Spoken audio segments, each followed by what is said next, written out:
Welcome everybody to 2024 American Society of Civil Engineers Phoenix Branch Sustainability and Resilience Symposium. My name is MariaAngélica Deeb. I'm a PE and PTOE, also an Envision specialist and a fellow from the American Society of Civil Engineers. Today, I want to remind you all that this meeting is being recorded. Please, while you're not speaking, keep your mics off. You have the ability to leave your camera on, but please know that it's recorded, so anything can be recorded. And if you don't want that as a public view, please turn off your cameras. You're also agreeing to being photographed. We will post things on LinkedIn, on Facebook, and we also have a webpage. So your collaboration is much appreciated. For any questions you may have, please use the chat or Q&A feature, as well as if we have time after the presentations, we will ask you to talk and mute yourself, present yourself, and then ask the question. If we don't have time after the presentations, there's a roundtable, and that will be our time to network and ask as many questions as we can from all the presenters. And the most important thing is enjoy and learn. So today I want to have a special attention to our sponsors, the American Society of Civil Engineers Arizona section and the ACEC Arizona. Also, our Zoom masters today are Anne and Allison, both from ASU Sustainability Cities Network. Thank you very much, Anne and Allison. If I forget after, because it's going to be a long day, please know that I'm very thankful for you agreeing to be our Zoom masters. Today, I want to welcome all of you and remind you that the idea of this presentation is to really make you aware of everything that is happening in sustainability, both globally and in Arizona, and to remind all of you that it's time for action. So as sustainability professionals, we have many duties, which include developing strategies in whatever project or program we're doing. We're monitoring and evaluating, always tracking sustainability indicators and evaluating the effectiveness of any programs we are taking on. Also, we have innovation and research. We always want to create better tools, better ways, make sure that we're always complying to requirements, but those are the minimum standards that we should comply with. We should make things better just because we want to do the right things.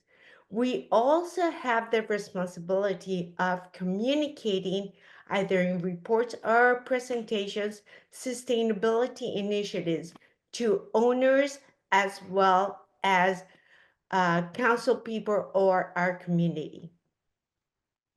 Also, we have a duty to educate others and educate ourselves. Nobody knows everything, and so the exchange of knowledge and the proper discourse is something that I always think that is something we as engineers and planners and those sustainability professionals need to do. We also want to promote better and new sources and alternatives, as well as organized activities. It can be with students, both at a high school level or college level, and also organize activities within the community we live and work. We should also partner with others to make sure that our program and projects always do the best in terms of sustainability and commit ourselves to green initiatives. And we should always be investigating what is the best way to do things, because always we want to do better and continuously improve what we're doing. Also analyze the risk that may be a potential hazard for our projects and always recommend changes to close the gaps we may have. So, the only constant we really know is that climate is changing. And we should care because we can not longer afford to do things the way we have doing it. We cannot think that we have the right or even the way to think that others will deal with it. That is not for me to do. No, we need to take action and take action now because reality is that it's up to us to change our future and make things happen because it matters. So, weather extremes adversely affect people. In 2023, approximately 500 people because of heat-related death happened in Maricopa County. In 2019, sorry, I couldn't find anything newer, 500,000 people died in heat waves globally. So it affects not only the environment, but also people. So climate change is costing all of us. In 2023, cost of extreme weather events just in the US was over 650 billion, the third highest on record. And those events cause infrastructure damage, agricultural damage, worker injuries. It costs us a lot. And the costs are associated with transportation, lodging, employment, etc. So what happens also is that those climate events can affect disproportionately people that are disadvantaged or in lower communities with lower income. And it is upon us to act for the benefit of our community and those disadvantaged communities. So what should we do? Well, what we should do is always be safe. We should make sure that infrastructure performs as intended, be resilient, and be sustainable. So what can we do? Well, being here in this symposium is a great start to that. We really have three choices. We can either mitigate, adapt, or suffer. And if you're like me, a wimp when it comes to that, I don't want to suffer.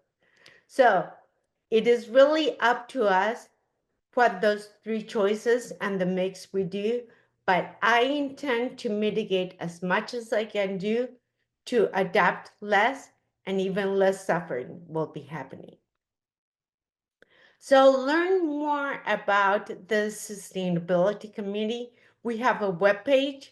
We also have a report on the 2024 state of sustainability in Arizona.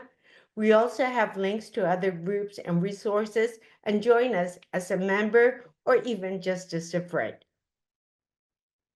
So today we will start our symposium at 8:15 with Anthony Kane, who is the ISI President and CEO. And he will be talking about updates, the latest 7323 standard, as well as present some of Arizona's sustainability projects. Then at 9, we will have Jennifer Walker, who will talk to us about the new best management practices, all in terms of water resources. At 9:45, Bill Wallace, who is a fellow from the American Society of Civil Engineers, will discuss the catch-22 situation engineers face with his presentation, Will Someone Please Take the Lead? The catch-22 of climate adaptation and the greenhouse gas emission mitigations. We will then have a presentation at 10:30 from Larry Roth, who is also a member of our committee, and he will talk about a civil engineer's guidance to climate change. Then we will have a break, and those that want to network and talk, please share with us your screen, and we'll be happy to entertain questions or just a networking possibility. After the break at 11:45 a.m., Melissa Dar will talk to us about building sustainability and resilience in water supply planning through adaptive risk planning. Then at 12:30, Galia will talk about a data-driven approach to resilience, turning risk into opportunity. Then we will have our roundtable where all our presenters will be available for you to ask questions, and we will have a discourse about what we can do and what we can learn. Then our co-chair will do the closing remarks at 2, who's TJ Welsh. So it's a pleasure to be here. Thank you. I'll be talking today about Envision, as well as the Institute for Sustainable Infrastructure. And as MariaAngélica mentioned, the ASCE 73 standard, which is closely linked to Envision as well. And I thought MariaAngélica's introduction was a perfect setup. So that's the challenges that we're facing, but it can often be very overwhelming to think about sustainability, this big global challenge. And there's often questions about how does that translate into my daily life, into my project that I'm working on, into how I've been trained to design projects. And so Envision really is a tool to help bridge that gap in many ways. But a brief history of the Institute for Sustainable Infrastructure. We are a 501c3 nonprofit. That means we're an organization that exists for the public good. We're a mission-based nonprofit, and so our goal is to transform the way we deliver infrastructure to be more sustainable. We are now nominally based in Washington, D.C., as I am, but since COVID, we've gone fully remote and we have staff all over the United States. We have some in Canada, so we are really dispersed. And we were created in 2010 through a collaboration of ACEC, APWA, and of course, ASCE. And we remain very close with those organizations, very connected, especially with ASCE. So I always appreciate the opportunity to speak to some of the branches and sections. And we also collaborated with the F.ASCE program for sustainable infrastructure at Harvard University. And in fact, that's my history, where I came. I've been at ISI now for over 10 years, but in the early days, Bill Wallace, who's on the panel, he was involved in Envision from the very beginning, and he and I worked a number of years ago for the first published version of Envision that came out in 2012. Oops, there we go. And so for ISI, again, as a nonprofit, we really see ourselves as a hub for the industry. We're a neutral territory where we can bring together AEC companies, government agencies, academic institutions, and see how we can work together to come up with common solutions to deliver sustainable infrastructure. And most of our work is really focused around Envision. So we have different programs, our membership program, again, you just saw the numbers, our credentialing program, and I noticed in the introductions, you'll see ENVSP or Envision Sustainability Professionals next to people's names, a number of those on the call today. We also verify projects. So if you're familiar with LEED and LEED certification, this is our version of that, where you can receive an award for verified silver, gold, or platinum. And then, of course, we conduct research. And the F.ASCE program that I mentioned, which used to be at Harvard University, a couple years ago, decided to move and become part of ISI. And so now we work together under the same roof to try to provide resources for the industry. And so what is Envision, as a rating system? Again, if you're familiar with rating systems like LEED, you probably know the basic concepts. But really, I see the value in Envision beyond just the scoring and the points and the awards. The value is really giving us a framework, a consistent language, a common language to talk about sustainability, because it can be very nebulous, right? So sustainability, we talk about climate change and renewable energy and environmental protection and society. And how do you combine all of those and approach them in a consistent way? You need a tool like Envision for that. And in fact, Paul Zofnass, who was the founder of the Zofnass program at Harvard, used to say, he would quote Peter Drucker and saying, you can't manage what you can't measure, right? And so if we're talking about sustainable infrastructure and how do we create more sustainable infrastructure, we have to ask ourselves, how do we define sustainability and how do we measure it so that we understand if we're doing better or worse? And Envision really fills that gap. A unique aspect of Envision is that it's applicable to all different types of infrastructure. So again, tools like LEED, they're wonderful tools for buildings. You know, we support and collaborate with USGBC and LEED. Envision is not for residences, commercial spaces, schools, hospitals, buildings that are designed for humans. And again, like tools like LEED, that focus on the indoor air quality and the quality of the experience in the building. That's buildings. Envision is specifically designed for infrastructure, basically everything that's not a building, and some things that are buildings, but more to house the infrastructure. And the difference there is the way I like to look at it is buildings are very internally focused, right? So LEED is looking at what's happening inside this building. As I already mentioned, it has a skin. And really, even though they might look very different or have very different functions, buildings are largely the same, right? Again, they have a skin, they'll have windows, they're going to have air handling units and water systems.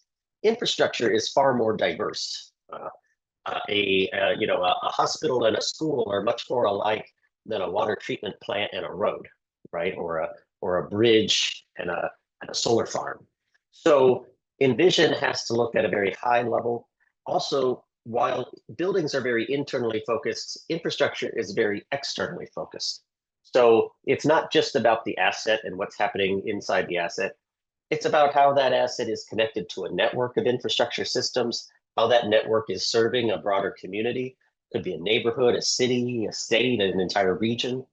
So you have to look at that bigger picture. So while many of the sustainability credits in Envision have similar concepts as other tools like LEED, we're looking at it in a very different way, at a very different scale, with very different perspective. So that's just a little bit about the applicability of Envision. And the components of it are, again, pretty similar as other rating systems. We have our guidance manual. It's entirely free. You can go onto the ISI website, create an account, and download the entire manual. We have a project self-assessment tool. Again, this is a little bit more unique for infrastructure because we have such long planning and design phases. So early on, you want to be thinking about sustainability, and this self-assessment tool allows you to do kind of a quick checklist. We have the ENVSP training, as I've already mentioned, and of course the project awards. Now, to jump into Envision itself, you've probably heard of the triple bottom line or the three pillars of sustainability, the environmental, social, and economic factors. Envision takes the same concept, but adds a couple more layers. So we look at quality of life, which is the social impacts, the community impacts. We look at leadership, which is so important for infrastructure, the collaboration involved, the long-term planning, the economic impacts. Resource allocation is your traditional efficiency when it comes to materials, energy, and water, the reduce, reuse, recycle.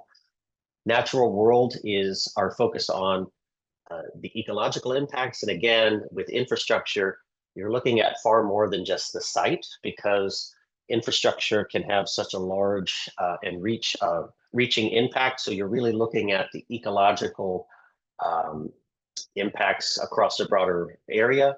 And then in climate and resilience, where we're looking at both mitigating climate change and adapting to climate change through resilience planning. And this is how it unfolds into the 64 credits or indicators. I know this is text, it's pretty small, probably depending on your screen. You don't have to read every one, but this just shows you how it breaks down. We also, at the end of every category, have a credit specifically for innovation or exceeding the requirements. So we understand that Envision doesn't capture everything that you can possibly do. So there's also pathways where you can show that you've done something beyond, something new, something that's going to help the greater industry. And then we're going to zoom in. This is one of those credits and just one piece of those, but we try to keep it fairly straightforward. So sustainability is not a binary thing. It's not a sustainable, unsustainable. It's a spectrum. We're always trying to be more sustainable. We're trying to move the needle. And so we have 5 levels of achievement in each credit, and each one has certain criteria that you want to meet. And then as you move from left to right, you're adding more criteria onto that. Another unique aspect about Envision, as you can see, fourth from the left, that column is called conserving. That's our net zero, zero impact level. And then beyond that, we have another level called restorative. So often with infrastructure, we have to appreciate it's not just about minimizing the negative impacts, but thinking about how we can have positive and restorative impacts in various areas. So it could be restoring part of a community, some of the historic character of that community. It can be restoring the natural environment of a site. It can be restoring the economy of a community and bringing life back into that community through economic opportunities. So there's many ways that we can think about restorative and the positive impacts of infrastructure, again, not just minimizing the negative. This is just a little highlight of some Envision use to date. This is the map is of the projects. We have, this is a little out of date. It's now well over 170 verified projects, totaling over $130 billion US. Basically more than double of that registered in the pipeline to be reviewed. We have well over 9,000 ENVSPs and over 650 organizational members, both private and public sector. What this map doesn't really show you is, well, you can see we have a lot of adoption throughout the United States and Canada where we started, but we also have partnerships in Italy and a lot of projects there. We have projects in the Middle East and East Africa. I'm going to have to update this map because we also signed partnerships this year in Colombia, Guatemala, and Chile for Envision use. And we've already trained around 400 ENVSPs in China. So we're excited to see the growth there. So it's an international approach. And in every country that Envision has been applied, it's been very successful and very helpful. So zooming into Arizona and some more local projects, we do have some in the Phoenix area. So most recently, the Sky Harbor, the SkyTrain project. This was really interesting. You're probably, even more familiar with it than I am, but I saw a presentation when they received their Envision Gold a few years ago. And, the focus on connecting to the local transit systems, of connecting the airport, really viewing the airport as an entryway into the city and the community, a really excellent project.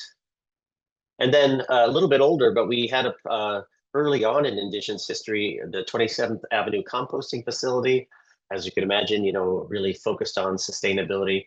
There was another project in Phoenix, but it didn't have any pictures. So unfortunately, I wasn't able to make a slide of it. But I could talk about it in the discussion if you like. And then just some other projects, Envision can apply from very small projects. This is a small solar farm in Wisconsin. And it can go up to very large projects. This is the California high-speed rail, an $80 billion project, the first high-speed rail in the US, and a project that certainly has had challenges from a public point of view, a political point of view, but has really been focused on improving sustainability and having positive impacts for the communities. This is the LaGuardia Airport in New York City. I like to focus on this one because it used LEED and Envision together, and that is certainly possible. And it's very common with airports because they have such a mixture of indoor occupied spaces as well as large infrastructure assets. You can see just in this picture, right, how much of this is infrastructure. I'd say probably 70% of the photo is what I would call infrastructure. So we see Envision and LEED being used together quite often and successfully. This was also a multi-billion-dollar project. And here a smaller project. This is where I like to get up on my soapbox. A trend that we're seeing is really what we call the multi-benefit projects. So rather than traditionally the one problem, one solution, or thinking of the infrastructure project as providing a technical service, you really rethink the placemaking aspect of the project and how the infrastructure is part of the community and how you can solve as many problems as you possibly can. So this is the historic Fourth Ward Park in Georgia. It's a little bit of an older project now, but you can see in the top right, that's the site before. It was a derelict site. A kind of rough neighborhood. This was an illegal dumping ground. It would occasionally catch fire. It would flood, which I joke was probably good for putting out the fires, but not a good site. And the technical solution that was needed was the flood management. So they came in, and as you can imagine, this could have been a really, I mean, this was a kind of an ugly site, not a particularly nice neighborhood. They could have just come in and put in any kind of traditional retention pond. Instead, they saw this as an opportunity to really revitalize this neighborhood and to add on to, it's called in Atlanta, the Green Belt or Blue Belt, I think, which is a ring of neighborhoods and parks around the city that are all connected. And so, you know, the engineers in the audience, of course, you can see that high wall in the background. That's, you know, the limits of the flood protection. Everything below that is designed to potentially be inundated depending on the storm. And then in a normal weather conditions becomes this beautiful park, beautiful amenity for the neighborhood. And so, of course, it fulfills the technical requirements, but it adds so much more. And it has really transformed this neighborhood. The broader area, it's the property values, as you can imagine, have increased. There's businesses. I actually got to visit this one kind of off, you know, the camera. There's a number of really fun young businesses and that are starting up because of the proximity to this amenity. So I really love the idea of these multi-benefit projects. We see it in numerous ways for projects that use Envision. Where I am in DC, not far away, there's a water treatment plant, nutrient management facility that sunk the tanks down to the ground. It's in the middle of Alexandria, an urban area, and they built a regulation soccer field on the roof. It's not, you know, you've probably heard of similar projects, but you know, that's what the neighborhood needed. And now there's families and kids that come to the water treatment facility for games, to hang out, to have picnics. And we're really, again, flipping the script on this traditional idea of infrastructure as being dirty, unsafe, unwanted. We got to bury it. We got to put it in the periphery. It's this necessary but sort of unwanted thing. And that's what's really bred all the NIMBYism that we're tired of dealing with. When you create projects like this historic Fourth Ward Park, people see infrastructure very differently, right? They want this. They want this in their backyard. And they might not understand all the flood management aspects of it, but they see this and they think, oh yeah, that's what we want. So I sometimes joke about switching the NIMBYism to IMBYism in my backyard through this kind of approach of adding value. And I would say, you know, might look at this and go, oh, well, this just totally increased the cost dramatically for a project like this. It doesn't always have to be such a cost add to the projects. There was one project in Boston.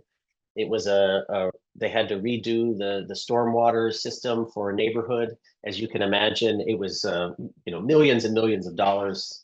I want to say it was a large neighborhood, so I want to say it was hundreds of millions of dollars. Years of construction and disruption to this neighborhood to deal with issues of flooding, to expand the stormwater system.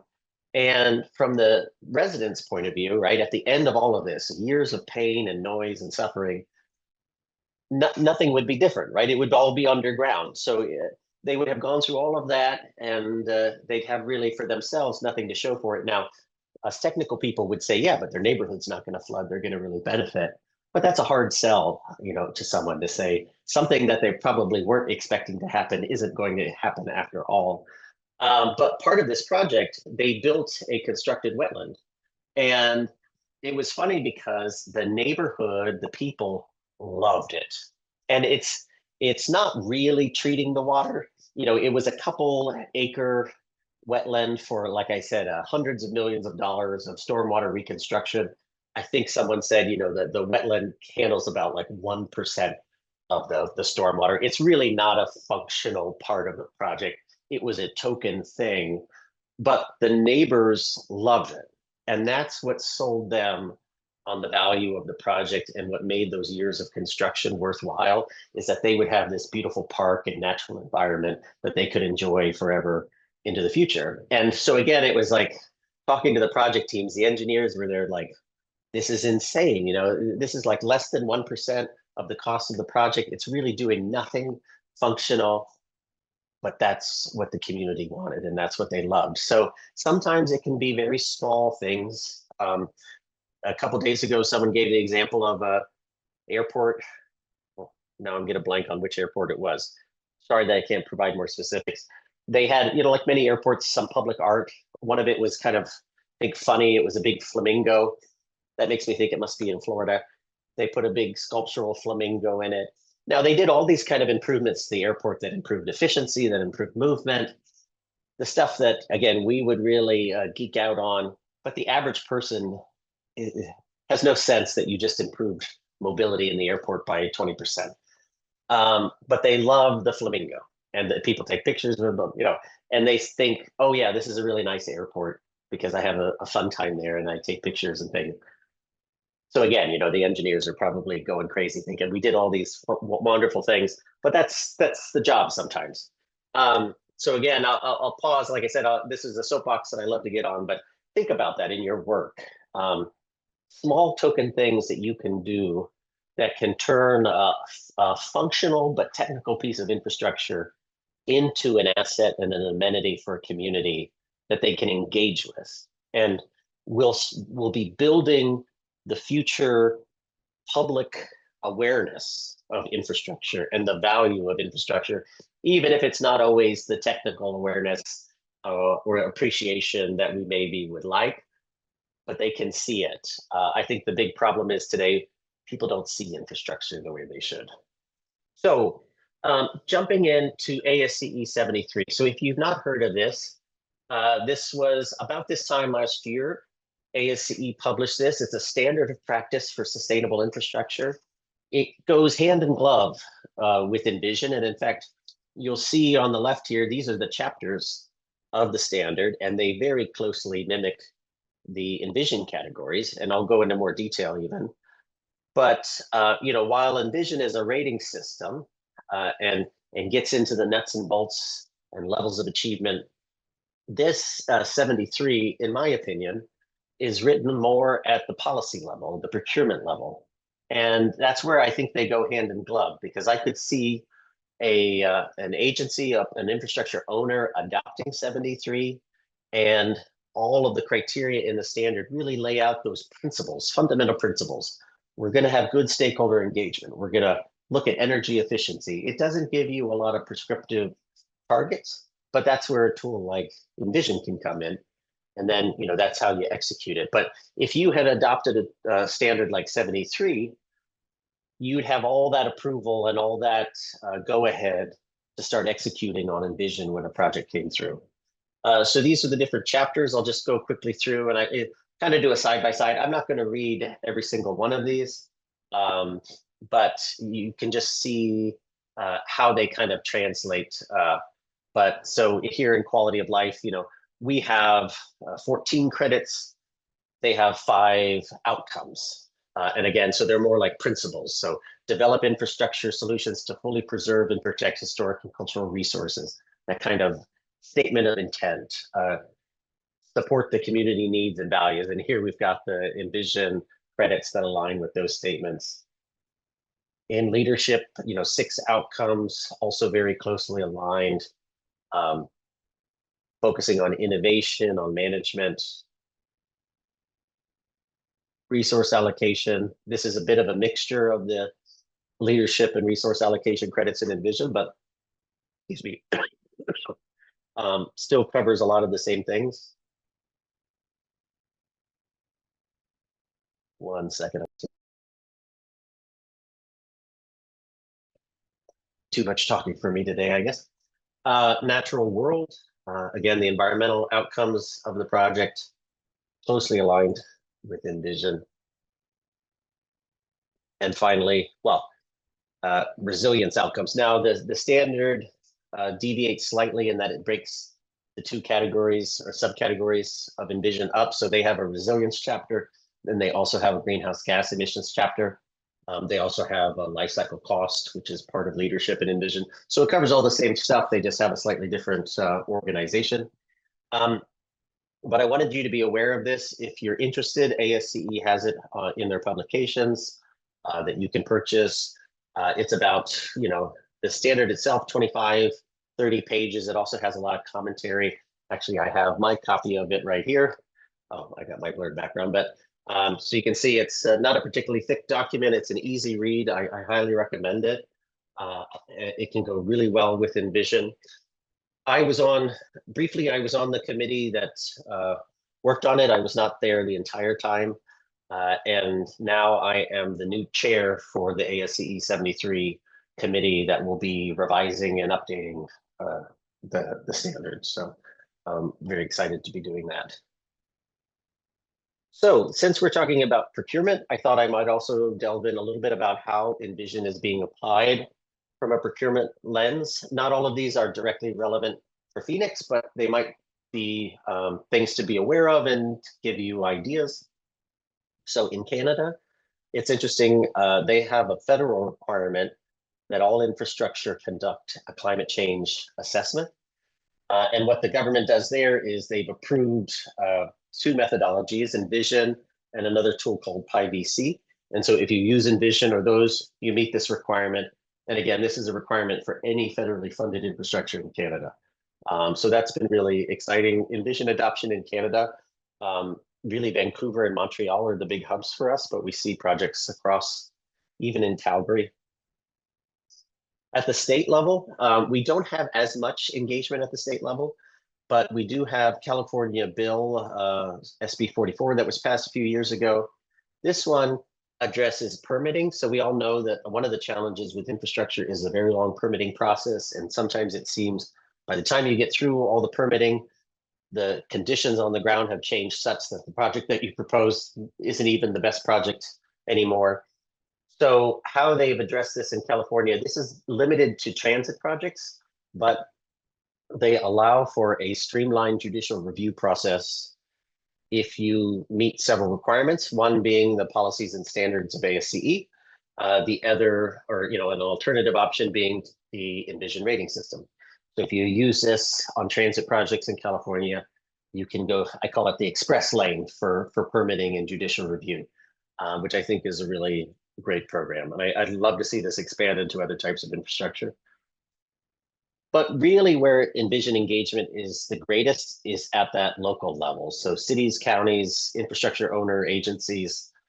In St. Petersburg, they have an ordinance that requires Envision verification actually on all infrastructure projects over a certain cost threshold. And in Miami-Dade, they have a resolution at the county level requiring Envision on all infrastructure projects in the county, and then requiring verification of at least 20% of the portfolios of the different departments. I really bring this one up. I think it's kind of the gold standard for me as far as policies, because again, infrastructure is very varied. Envision can help you if you use it as a free tool on anything that you do. I would encourage you to do it, but the verification process inherently has time and costs involved. You have to collect a lot of documentation. The credits themselves sometimes are looking at very big items. So if you're dealing with a very, very small routine project, a verification may not make sense. And it may add costs to the project, and we don't want that. So here, I think they give a lot of flexibility by saying 20% of the portfolio can go through verification. You can choose, based off of intelligent decision making, but they do use Envision on every project. That's the same also in LA County. LA County Department of Public Works has been using Envision. They do a self-assessment on every single project that they do. I think now they're up to like 200 or 300 projects that they've assessed themselves. And then they pick some of the more kind of lighthouse projects, ones that they're particularly proud of. They go through verification and they get an ISI award. And then down at the project level, we also see it popping up in RFPs quite often. You can see it in different ways. Sometimes they'll just require that a credentialed individual will be involved in the project. Sometimes they'll require that the consultant have an ENVSP and that they conduct a self-assessment, and then the owner can kind of reserve the right as to whether they go through or not. And then if the owner is very familiar with Envision, they may require that the consultant take over the entire process of collecting documentation, submitting the project. I would note that if you're going through verification, it's not a situation where you can just tap one person and say, you're the Envision person and go do this by yourself. The documentation, as you can imagine, requires input from the owner, from the designers, from the contractors. So it really should be approached that way in a contract or an RFP. The owner is going to have to commit some time and effort. The contractors are going to have to be involved. So just be prepared for that. I would also say I don't particularly love situations where an owner will just write into the contract that the consultant must achieve a certain award level if the owner doesn't have the experience and expertise on putting projects through verification. If it's your first time, if the project is midway through design, there's limitations, obviously. Envision has credits on planning and early conceptual design. If you start that process in the middle, you've immediately eliminated a lot of ability to achieve those credits. So we can sometimes see owners putting unreasonable expectations into the contract for the consultants. So, if you have any questions, please feel free to reach out to ISI. We can always give you examples. We can advise you on best practices. And then we see it working its way down in the design guidelines, which is really exciting because obviously we know that's kind of where the rubber hits the road and where you can really implement change in a systemic way.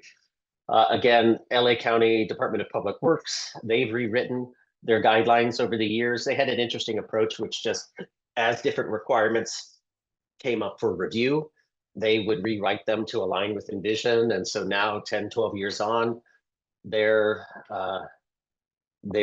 infrastructure guidelines are almost entirely aligned with Envision, and it gets implemented in everything that they do. The other kind of poster child for me is the Port Authority of New York and New Jersey. They were interesting because before ISI and Envision even existed, the Port Authority had developed their own sustainable infrastructure guidelines. They had developed a custom tool. At that time, it was interesting because the Port Authority is a multi-billion-dollar agency. It controls all the ports and all the airports of New York City. I think it's like a 50-mile radius around the Empire State Building, so Newark and New Jersey. Anyway, they had a one-woman sustainability department that was responsible for ensuring sustainability of all of their infrastructure. So they developed this guideline, essentially a rating system for her to be able to manage such a huge portfolio. And a few years ago, it was getting a bit old, over 10 years, and they assessed different options, and ultimately they decided to scrap their custom tool and develop Envision, or adopt Envision. And what they did is they adopted Envision, and then they wrote a 20, 30-page bolt-on that said, okay, here's how you use Envision on Port Authority projects, and they developed some of their own custom resources. But I talked to them and said kind of, hey, what was your thinking behind making that decision? And it really speaks to why ISI exists as an organization. When we first created Envision, we knew about the Port Authority and we knew about their tool, but I used to say, hey, if the Port Authority, this multi-billion-dollar agency, has one sustainability person and they had to hire consultants to develop this custom tool for them, what are the chances that all of the other small communities, small agencies out there, smaller than billions, have the resources or have the staff to do something like this, right? So we created Envision in a part to serve that, to say, hey, you don't need to create your own framework. We've got one, it's free, use it.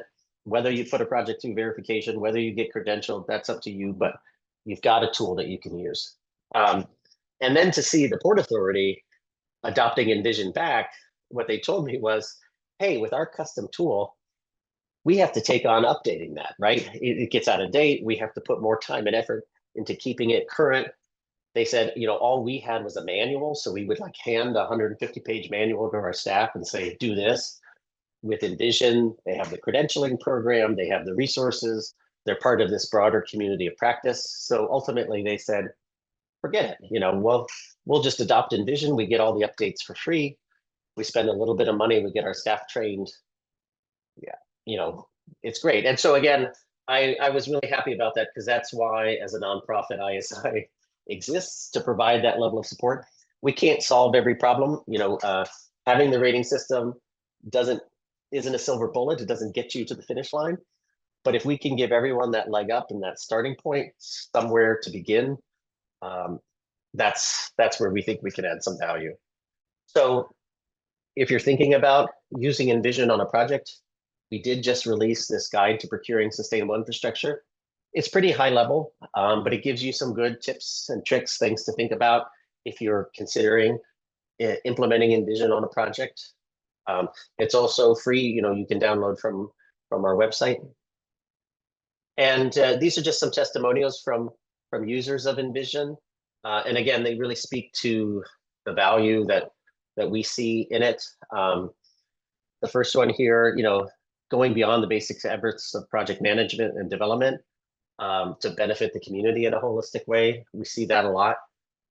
There's a lot in Envision that's about stakeholder engagement as kind of a foundation for delivering a high quality project. The other one, some do find the certification, well, this should say verification process to be better. There, again, you can make the decision for yourself whether the time and effort in verification is worthwhile, but I often say, you act differently when you know there's going to be a test at the end, So if you commit to going through the verification, there's more of a commitment and emphasis. People are held accountable, and we see better outcomes that way. So you can think of the cost and the effort involved really in more like delivering the outcomes than the fees themselves. And then I like the last one the best, about using Envision and the education and training to build a culture of sustainability. That's really what it's about. Like I said, it's not so much about the points and the awards. Those can be beneficial, but it's about having a touchstone around which you can begin to talk about sustainability, begin to set goals, and develop that culture. So, just for you, if you're thinking about Envision or sustainability in general for your organization, the values that we really see, as I mentioned with Port Authority, just an off-the-shelf free place to start. You don't have to think up this from scratch. It's nice having a single tool for all different infrastructure projects. A lot of infrastructure agencies, even if they're a water utility or Port Authority, they actually do have a lot of different types of infrastructure. So having a single tool is valuable. The flexibility and customization in Envision is also really valuable to users. The number one thing I hear is the better project management. And it might not seem straightforward from a sustainability point of view, but when you think about sustainability, at its core is thinking about the future, anticipating the future, anticipating those conditions, engaging with the community, being more collaborative, and all of that ultimately leads to better outcomes and better project management. You're more engaged, you're talking to one another, you're collaborating, and you're anticipating problems before they happen. So there's some people who have told me that even regardless of the sustainability benefits, they like Envision from a project management point of view. And of course, the training and the culture building. And then for you as individuals, I think this is important as well, because maybe your organization is interested in sustainability, maybe it's not, but sustainability is an important part of your career, I think, as a professional, as far as the future. It's not a trend, it's not a fad, it's been around for years, it's going to be around forever. Eventually, it's just going to become what we do. So I think in the future, we won't talk about sustainability, we'll just be sustainable. But I really think being a sustainability leader is being a leader for all the same reasons I just said. A leader is someone who anticipates the future, anticipates the needs of their team, has a vision, and supports people to get there. That's sustainability. It's important to be that person within your organization, to be the example that is set both internally and externally. We see a number of, years ago, I interviewed a lot of different people in companies and said, hey, how did your sustainability journey start? And there is a clear pattern that for companies that said, okay, before we didn't really have anything related to sustainability. And then what happened was someone who is kind of younger, mid-career, at the project level, was passionate, was committed, was excited about improving sustainability within their organization. And they found someone in senior leadership who was willing to bless them and give them some room to execute on that. And that combination of having a senior support and someone with the passion and the commitment and the energy to actually go do it. 9 out of the 10 companies I talked to, that's how it all got started. So again, if sustainability isn't already a big part of your company or organization, consider maybe you are the person who needs to take it and run with it and find that support that you need, or maybe you are the senior person and you can find a young professional. You know, the developing new opportunities. I was just at an event of different AEC firms, and they polled everyone in the audience. This was executives, and said, "What's the biggest concern for you?" And the number one concern was talent retention. So how do they keep the talented people on their staff in their company? And interestingly, the number one thing I hear from young engineers especially is that they love working on sustainable projects. It's engaging, it's exciting, it's something new, challenging for them. You know, it's one thing to do the same project over and over again. Some people need a challenge, they need something exciting. So sustainability, I really see as a way of building kind of culture within your organization as well. And with that, thank you. I think I'm a few minutes early. This is just a QR link. If you're interested in any of these topics, there's some links there, but also feel free, my email's in the top right. Always feel free to reach out to ISI or me directly. We're always happy to talk to you, share what we have, help you on your sustainability journey. So thank you again. All right. Well, good morning, everyone. I think we should all be proud of ourselves for being here on a Friday morning, helping resiliency and sustainability throughout the state. I am Jennifer J. You're welcome to reach out to me afterwards if you have follow-up questions. I do think we'll have time for Q&A, and then we have a panel later today. But you can always reach me at jwalker@watearth.com.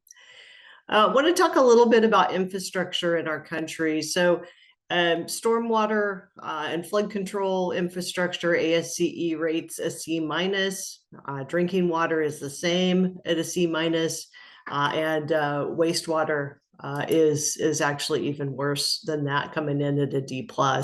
So there's a lot of need for infrastructure upgrades in the US at this time. A lot of facilities are nearing the end of their life cycle, and it does give us an opportunity to design for resilience and also for multifunctionality on projects. You know, we see that existing infrastructure might be undersized to deal, whether it's, you know, our drainage system related to climate impact events and higher rainfall, or, you know, our water system might be undersized capacity wise in terms of times of drought, and similarly our wastewater system. So we want to look to design for resiliency. Stormwater infrastructure in particular tends to be underfunded because in most cities, there's not a dedicated funding source for stormwater. Water and wastewater can face similar challenges, with municipalities or private water companies being limited with how much they're able to increase their rates, both from a regulatory standpoint and from what the customer will bear. So that creates additional challenges in prioritizing improvements when maybe a lot of items in the system actually need to be upgraded to deal with things like PFAS contamination, lead and copper rules and challenges that we're facing, or just simply crumbling infrastructure at the end of its life cycle. So there's different definitions of resilience. I kind of like the one from Arizona EDU related to the capacity of a system to respond and recover quickly without losing function or services. So by definition, we can design for resilience by anticipating things like, you know, financial impacts, energy impacts, climate events, you know, even terrorist events, things like that. One aspect that can help with resilience is redundancy, which I'll talk about in some project examples coming up, which is, you know, just basically a duplicate way to get the same thing accomplished. And of course, you know, costs are so important, so we need to do this in a way that is manageable financially for citizens. So when we look at our water infrastructure system, the more we can integrate water, wastewater, and stormwater, and even include pavement management in there because it does generate stormwater runoff, that can help us start to build more multifunctional projects. One of the really cool projects we've been working on in Southern California with LA County Public Works is the Adventure Park stormwater capture project. My family and friends think I've been working on an amusement park for about the last 5 years with the name Adventure Park, but it's just a local / regional park that was designated to receive a stormwater capture facility. So for this particular project, flows are diverted out of an adjacent concrete lined channel or stream, if you will, into this underground facility. They're treated, pre-treated to remove sediment, debris, and other items stored in the facility. You'll see there is a concrete bottom, so no infiltration is possible. Other groundwater recharge projects elsewhere might have an open bottom or a dry well system to allow better groundwater recharge. In this case, the groundwater levels are extremely high. Significant dewatering was required for this project, which also had elevated perchlorate levels, so there was on-site treatment required too. But this is all underground where nobody will really see it. Above ground on the right, you see a snippet from civil drawings, but there's significant landscape improvements to the play field and ball fields, incorporation of walking trails and interpretive signs, and the addition of extra tree canopy. So all of this leads to a more multifunctional project. We've got some nature-based solutions. And then the stormwater, it does get treated and released, but a large portion of it actually drains to the sanitary sewer system where it's treated at the water recycling plant for use elsewhere. So this is just an idea of what the watershed looks like, the different components to it. Downstream, it's kind of interesting on a holistic level. This is a concrete lined channel, but in working with the resource agencies for environmental permitting, they were concerned there could be plans for restoration downstream, which would allow fish like the steelhead trout to actually swim upstream into their historical habitat. So we had to work closely with them and make sure that this project considered not only the needs of the people within the vicinity of the park and the region who would be using the water, but also future ecosystem and wildlife needs. And the more we can do that, the more resilient our systems can work together. This is just a schematic of what it looks like kind of in plan view. So very large system, 19 acre feet, lots of trees and other nature-based solutions above ground. A similar project that we took through the planning stage or concept stage to look at the feasibility included also many additional trees. You can see the proposed trees in green, dark green. This is also at a park. So integrating in nature-based solutions and working with economically disadvantaged communities to make sure that they're getting recreational features and other features that will improve their quality of life and, frankly, be worth it for their park to be out of commission during construction for 18 months or a couple of years. So this project's a similar concept, but it's infiltration below ground, below the ball field, as opposed to just storage.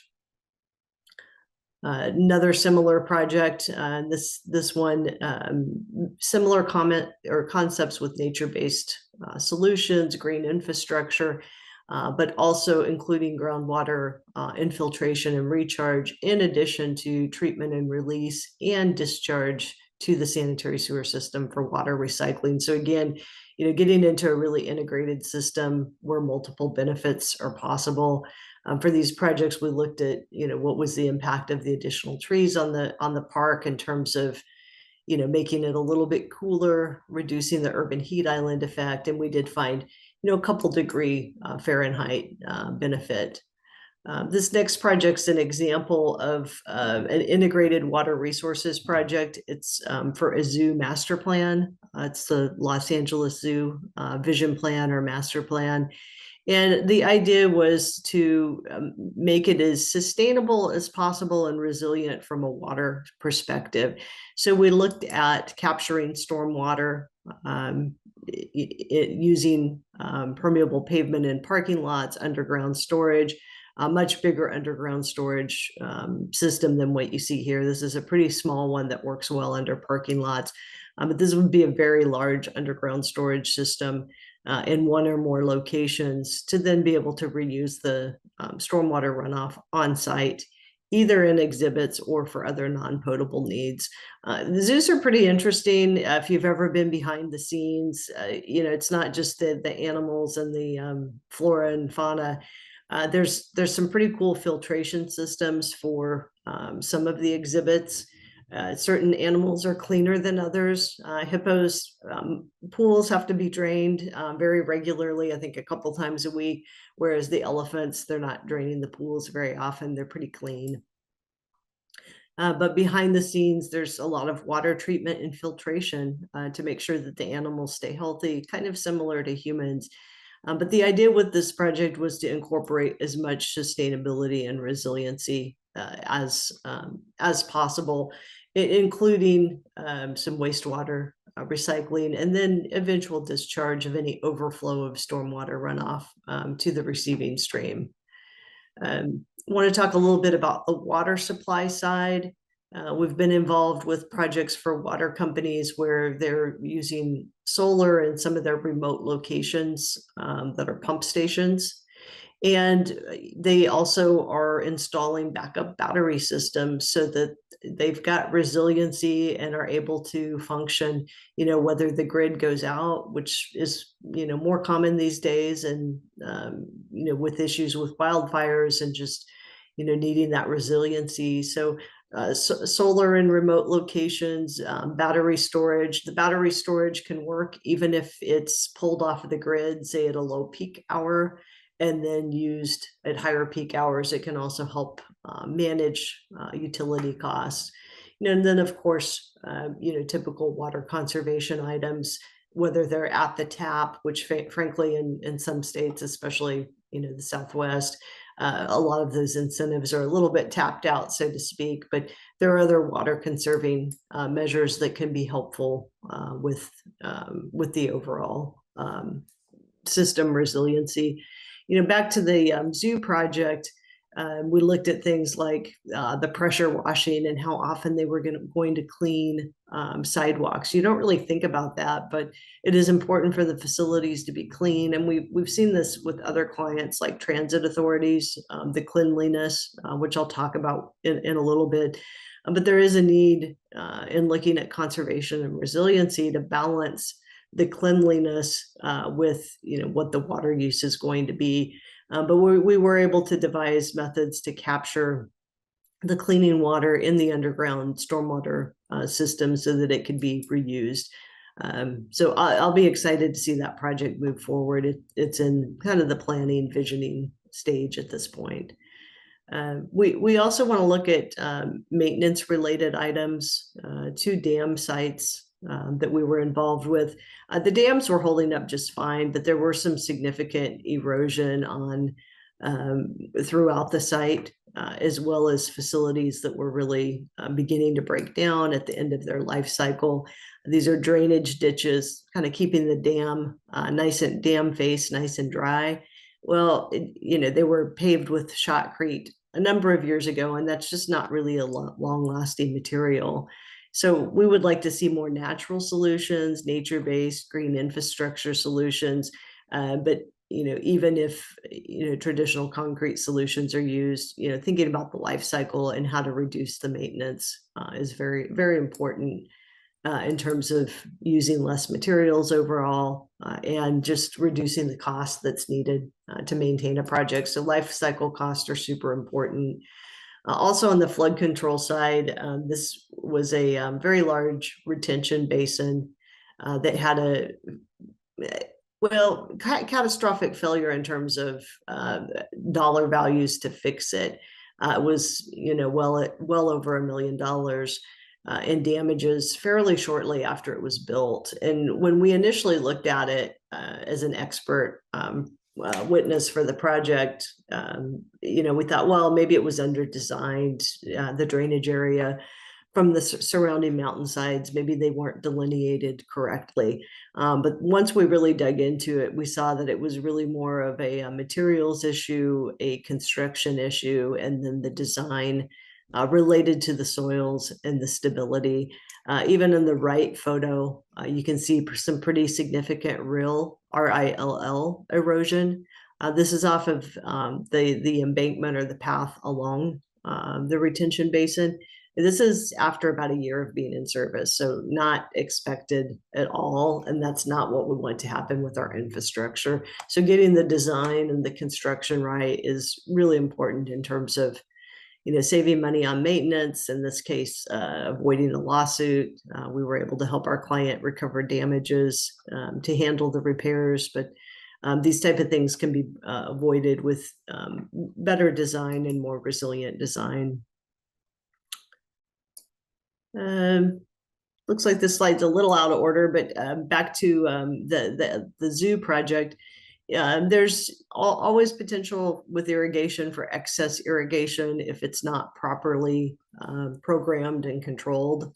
And we've seen this as low-hanging fruit on a number of projects to help system-wide water conservation and savings. So, ideally, the first step is to plant, more low water use native plants. And then secondly, make sure that the irrigation, if being used, is appropriately programmed so that there's not excess irrigation runoff. But within the zoo, we did account for, they have a lot of different areas. Some of them are pretty wet climates.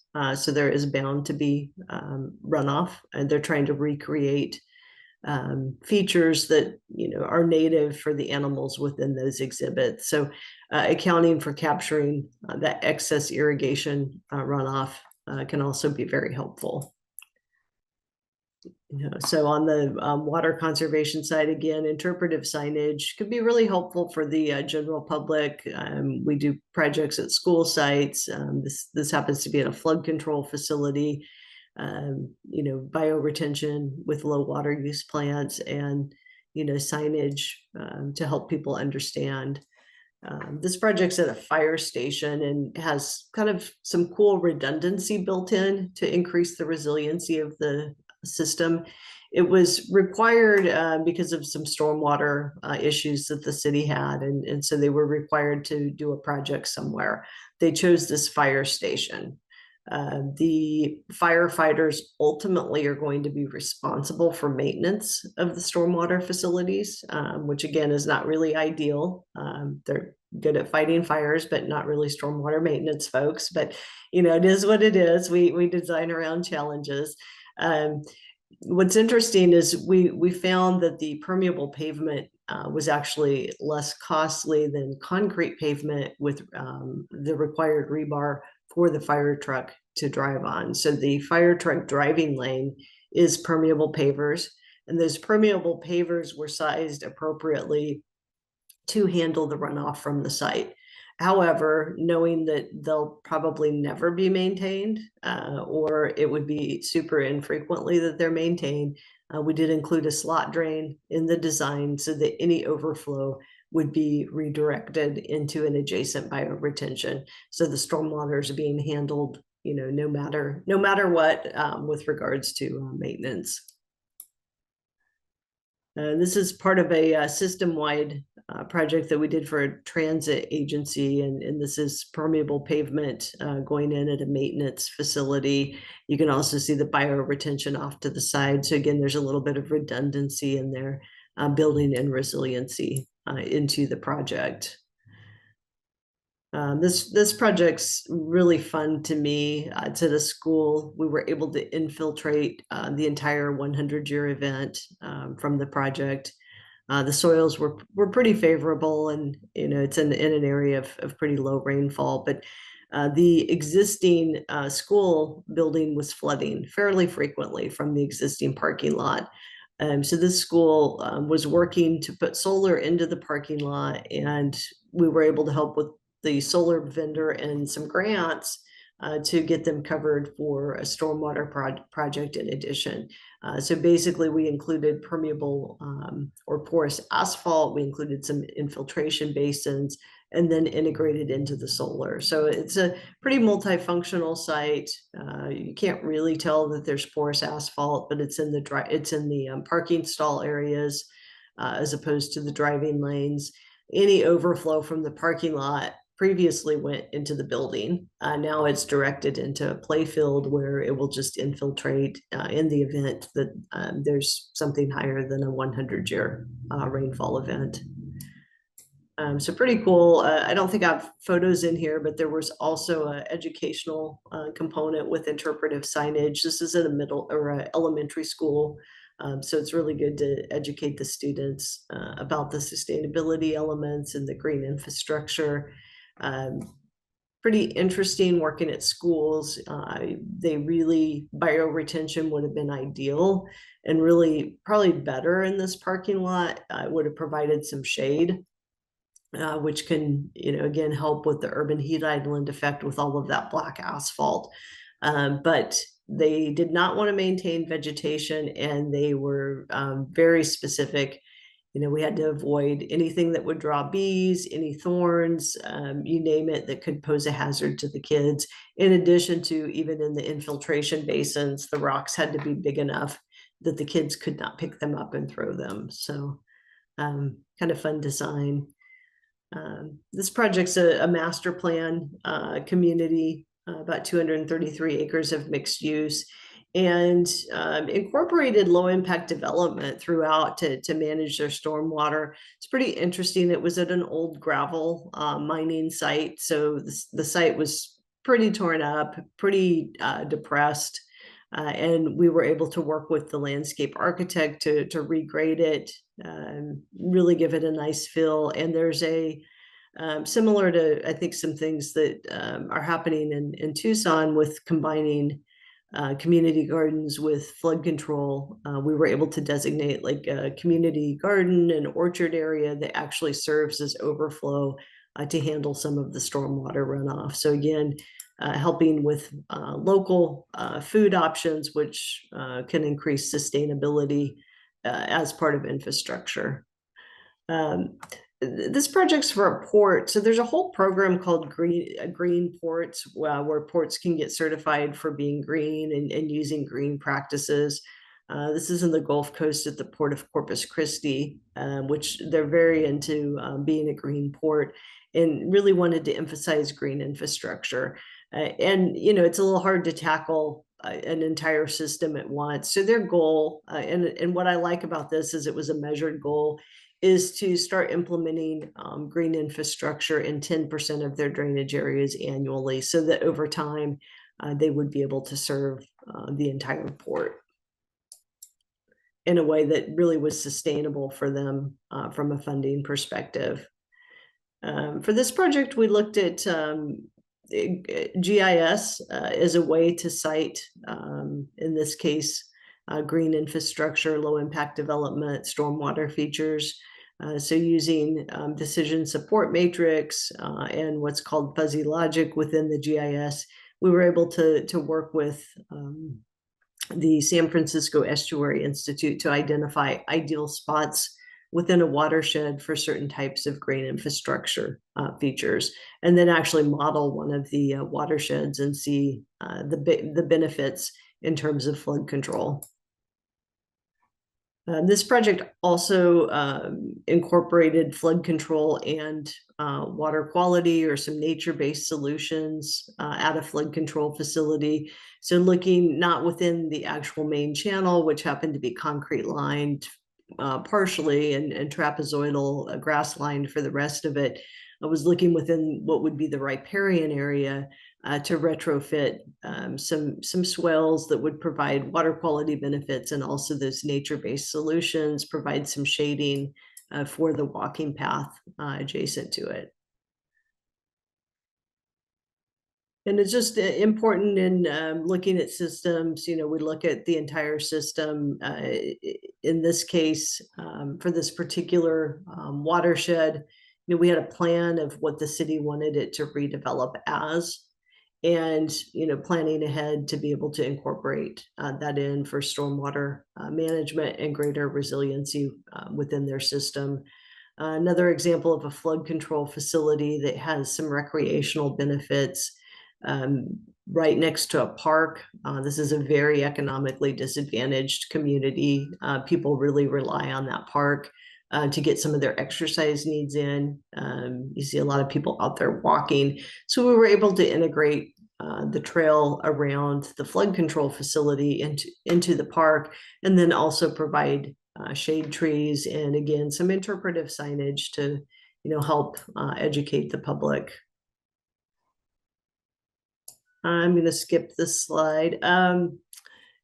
Statewide study for the State of Texas Water Development Board, looking at natural channel design, so stream restoration.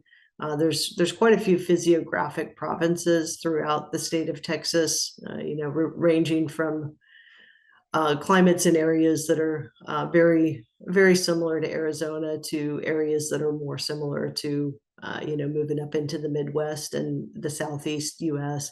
And we basically concluded with our partners that natural channel design or stream restoration was a great fit for all parts of the state. And one thing that we specifically looked at was the benefits of integrating low impact development with stream restoration. So again, there's this sustainable, resilient, distributed features throughout the watershed to be able to pair up with that more centralized feature. And a lot of times what we see in resiliency and other projects is it's not just a single solution that takes care of everything. A lot of times we need a multifaceted approach. This is another project, the concept landscape plan. You can see the receiving stream and basically taking care of and cleaning stormwater out of the receiving stream, but really focused on how to improve equity within the watershed, incorporating in nature-based solutions, utilizing low impact development, and at the end of the day, improving the recreational facilities for the people that use the park. So we are seeing, we've had pretty hot summers. We are seeing a lot of heat. Our cities are getting bigger. We have the urban heat island effect. Anytime you go in a parking lot with or without trees, it just makes a huge, huge difference. This ties into water conservation, really. For this project, we were working on, as part of a master planning effort for the campus to expand, a lot of housing expansion to fulfill the needs of additional students coming on board, and then also classroom and other facility expansion. But we really looked at, there were issues with water supply and even more so with wastewater treatment capacity. So the city was constrained with the wastewater capacity. There were somewhat constrained water rights. So we worked with the university on incorporating water conservation, into their landscape program, into their agricultural program. They'd already pretty well identified things in terms of their indoor fixtures and what to do on their future buildings. But we looked at outside items, and then on the wastewater side, there just really wasn't capacity at the city's wastewater plant, and this was potentially going to kill the project from moving forward. So as a team, we were able to come up with putting a wastewater treatment recycling plant on site at the school, where they could then use the treated effluent for irrigation. Still, the bulk of the sewage from the school does go to the city system, but this was a win-win. It allowed the project to move forward for the university, lots of projects, lots of student housing, and didn't overwhelm the city's system. It also, by having that extra facility, it did build some resiliency into the system and accomplish the growth that the university wanted to see happen. This is a system-wide project for the Los Angeles Metro Transit Agency. And system-wide projects are really fun because you not only get to look at the details, but you get to look at the big picture too. So behind the scenes with transit agencies, there is a big focus on cleanliness, just like the pressure washing the sidewalks at the zoo. The riders don't want to be on a nasty train or a nasty bus. They need to keep them looking clean. And sometimes things even like water spots from hard water make people think it's not clean, even though the bus or the train was just cleaned. So it is a lot more complex than you would think. But basically, the transit agency was under a mandate to reduce potable water use by 20% over about a 2-year period. Fairly aggressive. We did look at indoor plumbing fixtures, and we made some improvements there. And that resulted in some savings. We also looked at some of the lines that were above ground, like a dedicated bus line, and looked at the maintenance facilities. There were some things related to irrigation that were pretty wasteful and not conserving. There were some low-hanging fruit like broken lines, valves that were spraying pavement instead of vegetation. And then once we started looking at the irrigation stations, they were all like programmed for kind of the maximum water use. So recommending different programming for different seasons and times of the year did increase and result in irrigation savings.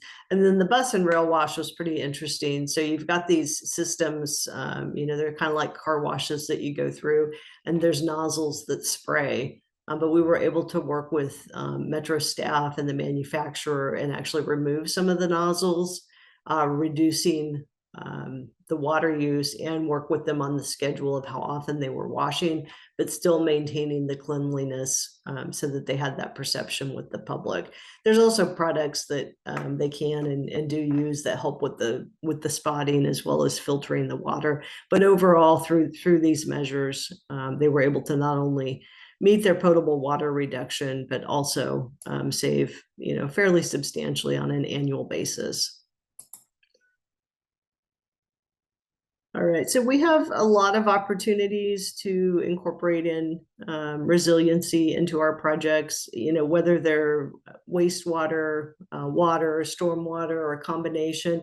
And resiliency can be things like redundancy, where we've got a backup method if something fails, can be planning ahead for, potential energy issues. So having, that backup battery storage. I remember I lived in Houston a long time ago and was out of town. Fortunately, I missed it. But after one of the major hurricanes, the wastewater treatment plant lost power. They didn't have adequate backup batteries, and so there was huge discharge of untreated wastewater to the streams, which is gross and not good for a lot of reasons. So, planning just how to power things in the event of a major power failure on the water side, gets into security, making sure we're not going to have any contamination of our drinking water, things like that. But I like to think about also O&M, life cycle cost, and how we can look at things a little bit more holistically so they're more integrated and have multiple benefits for citizens.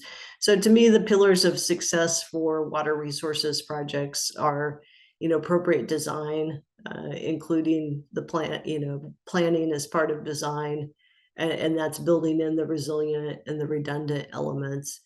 Constructing items appropriately by a qualified contractor, making sure that we've got a maintenance plan, and if it requires specialized training, that staff are trained, and then finally a funding source, because without that funding source, it becomes very difficult to do the maintenance.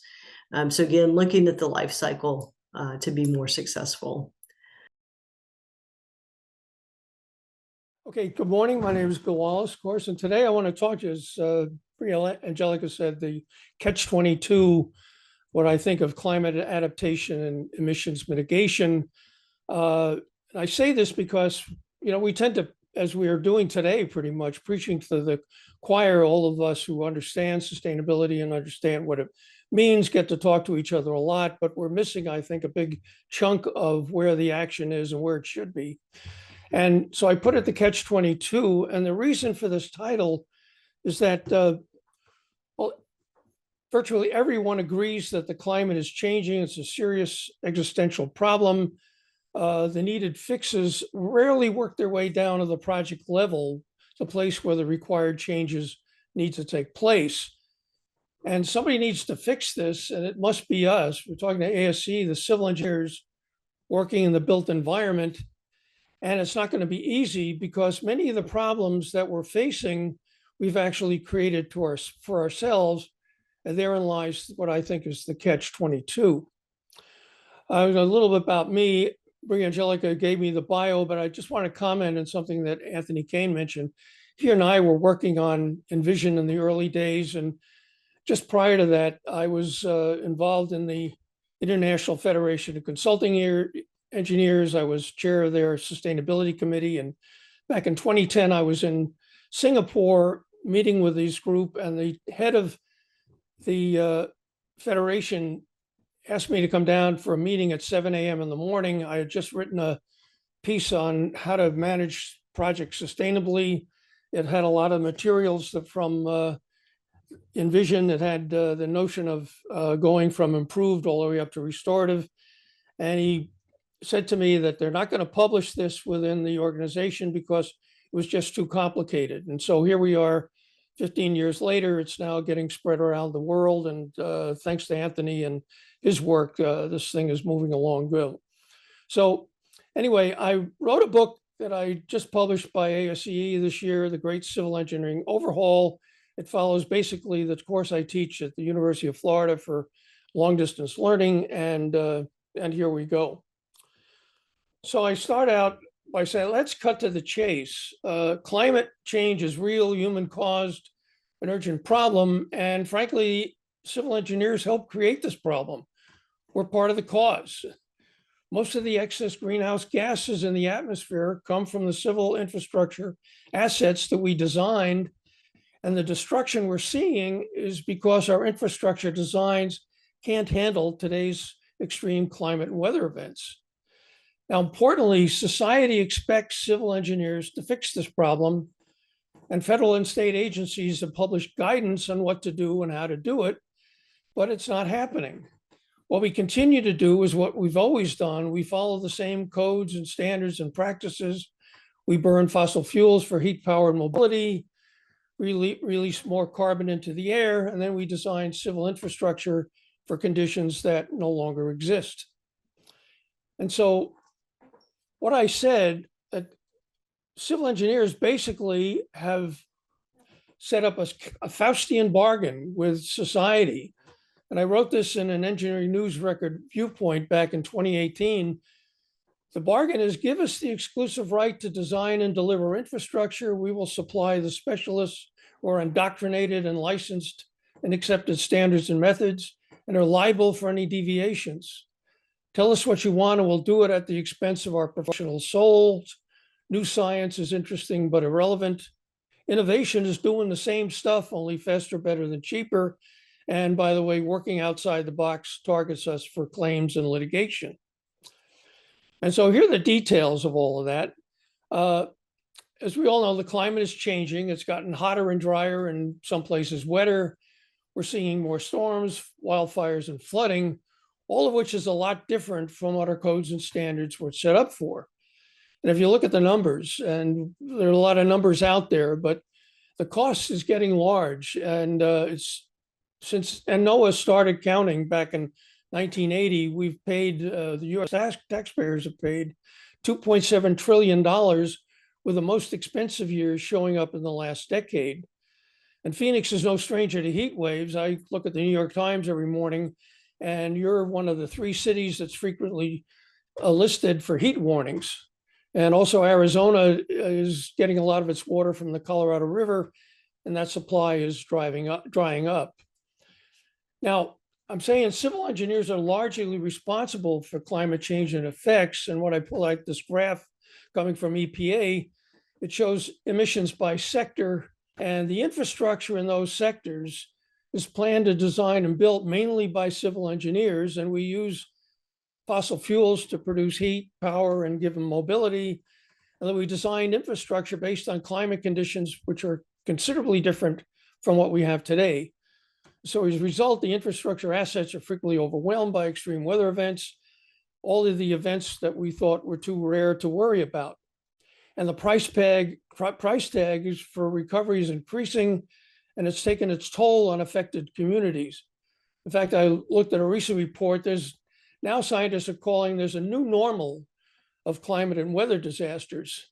If you think about it, in the past, you had a disaster, whether a hurricane came through or tornado, whatever it happened to be. These tended to be one-off events that left the community sufficient time to recover and maybe learn a few lessons on what they need to do next. But now we have what scientists are calling recurrent acute disasters, or RADs. These are disasters happening in rapid sequence. And as they happen in rapid sequence, the cumulative impact on the communities is reduced because they're still recovering from the last one, and then another one hits. And the example that's most recent is the two hurricanes that hit the Southeast, Helene and Milton has showed up 2 weeks after Hurricane Helene. So these need to be fixed soon, or else conditions are going to be considerably worse.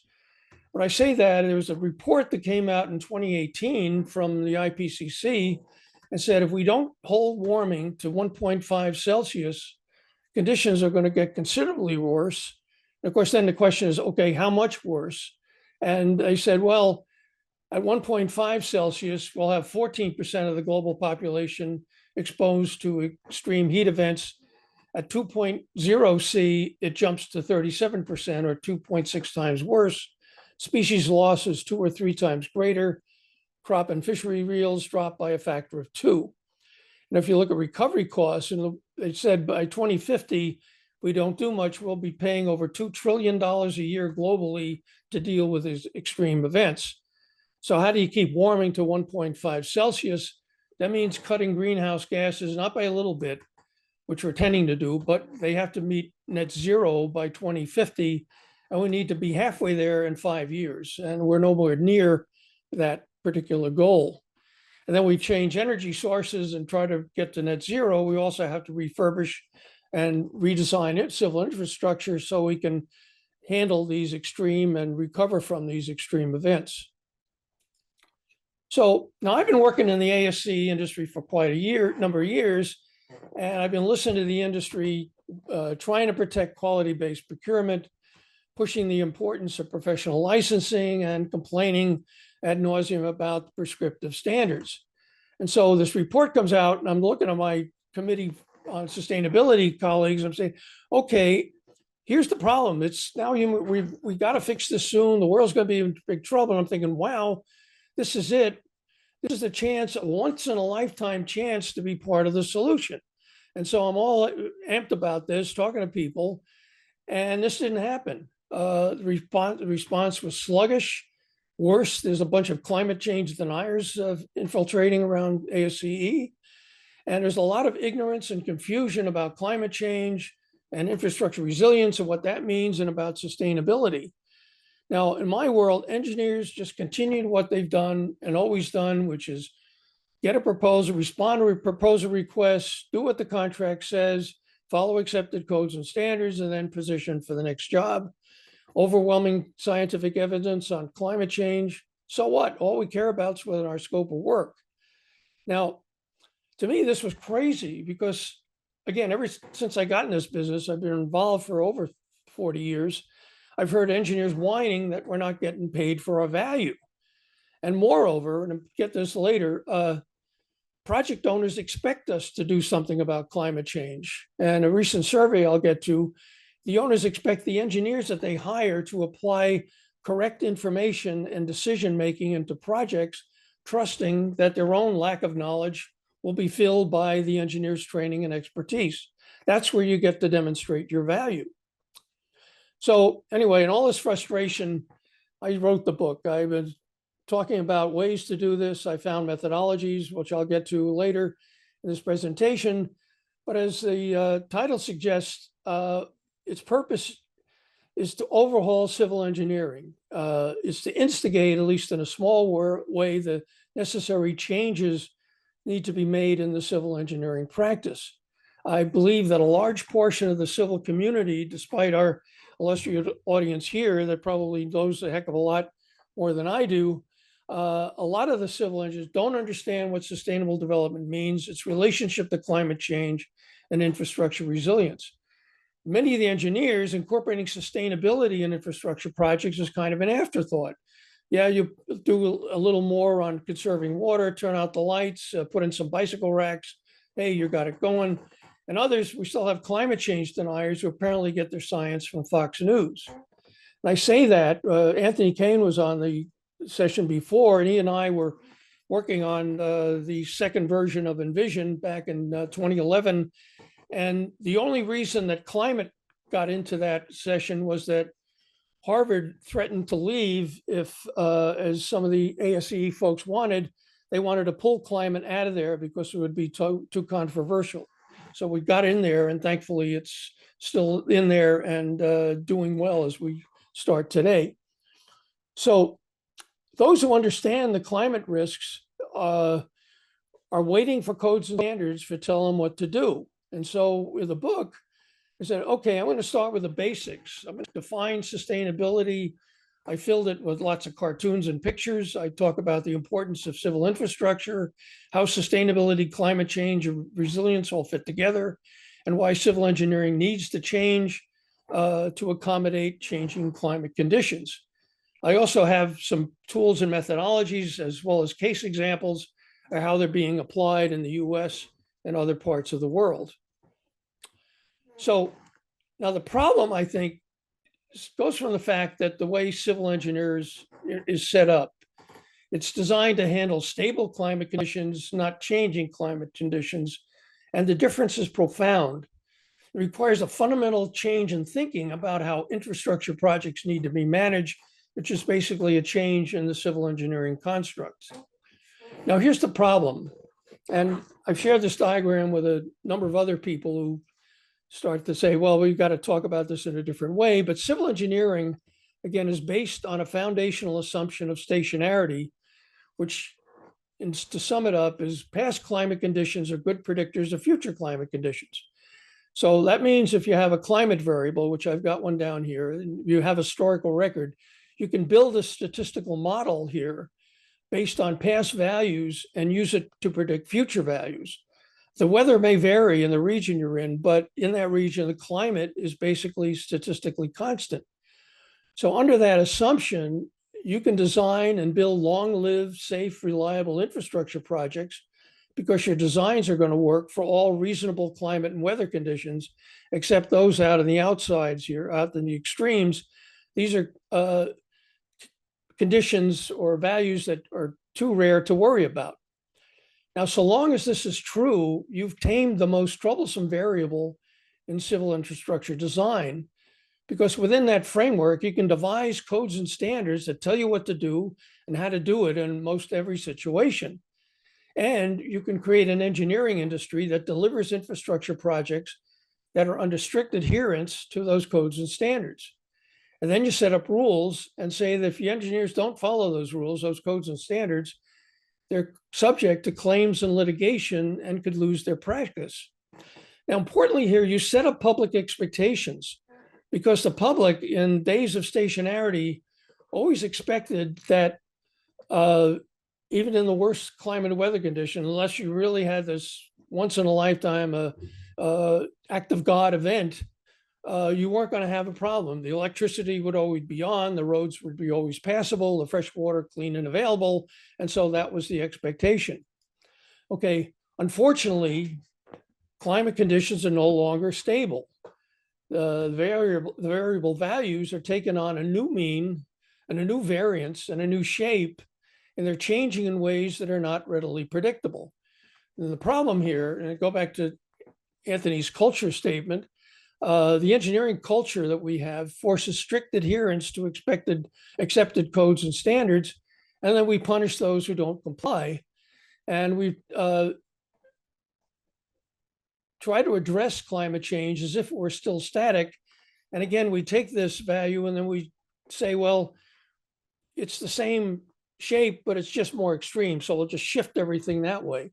And so if we have floodwaters, we'll just build the levees higher. Less water, we'll add another reservoir. And unfortunately, it's not that simple because we're facing climate extreme variable values for which we have no experience. And we're moving into unknown territory where strange things start to happen. Now, just to tell you, I'm not making this up. There's two researchers, Mike Chester and Brad Allenby, that work at Arizona State University, which is just down the road, describe the problem another way. And he said engineers are educated to operate in a complicated domain where project management is about diagnosing and optimizing cause and effect relationships. I used the example in the paper that's cited below there. To build a bridge across a canyon, you have given geologic conditions, you've got traffic requirements, you've got a budget, and then you figure that out. And engineers are able to do that. They come up with an answer. And again, in the old days, that was great. Now, engineers, as the authors say, must operate in what they call the complex domain. We don't know what will work. We have to accept that the best we're able to do is make educated guesses and commit to a dynamic process where we're constantly reassessing what happened and adjusting our course of action over the life of the project. Okay, now, this change from complex or complicated to complex represents a shift in climate uncertainty, which mathematicians are calling deep uncertainty. And I brought this book up here because this is available free going on their website, Decision Making Under Deep Uncertainty, and you can download it for free. And there's a lot of examples of what we're talking about today and how to make these applications. There are actually 5 applications for handling deep uncertainty and climate conditions on various types of projects, including infrastructure, and it's a very, very valuable asset. Okay, so there's a table in the book that represents the concept of uncertainty, and we'll go down here from complete determinism, that's everything's accepted fact, all the way to the other side of total ignorance. We don't even know what we don't know.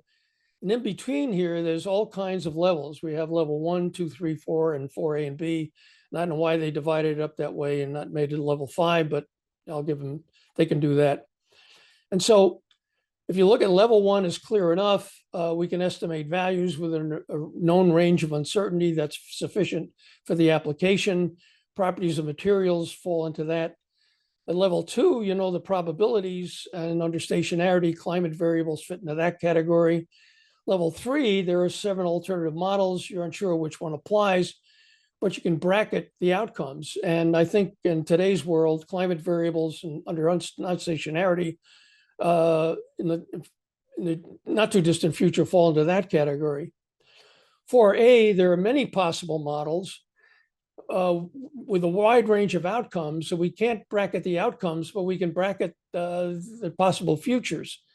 And that's what society's now thinking is going to be based on what society does about carbon emissions. And at level 4B, the outcomes are unknown. At this level, we have extreme values that create and reinforce existing stressors, which we'll get into in a moment. Now, here's where we're working in now. At level 2, we have a condition of stationarity. We can set electrical, mechanical systems, property materials that we know are clear enough. We have a single deterministic model that we can come up with. Climate, we know the possibilities of climate, we know the statistics. And again, we design, except for the extremes on this curve that are too rare to worry about. Okay, at level 3 uncertainty, there's a limited set of future conditions. I think reasonably, and this is what's being written in the literature, we can probably predict what sea level rise is going to be, say, over the next 5 to 10 years, and if we ways to adapt in the short term. And we can use something called the observational method, which is something out of the geotech science. And for example, sea level rise, you can adjust the seawall height based on observed changes. So as you see the sea level rising, you say, okay, guys, let's raise the seawall, and you can set it up to do that. Now, I say this with a little trepidation because back in the 80s, we were using this method to, or suggesting we use this method to clean up hazardous waste sites. And we faced the same kind of ignorance and resistance that we're seeing today with climate change, because those paying for the cleanup of subsurface contamination, the expectation was that we could study the site and come up with a precise estimate of the qualities, quantities, and what was needed to remove the waste and process it. The problem was they didn't give us blueprints showing what was on below ground and where.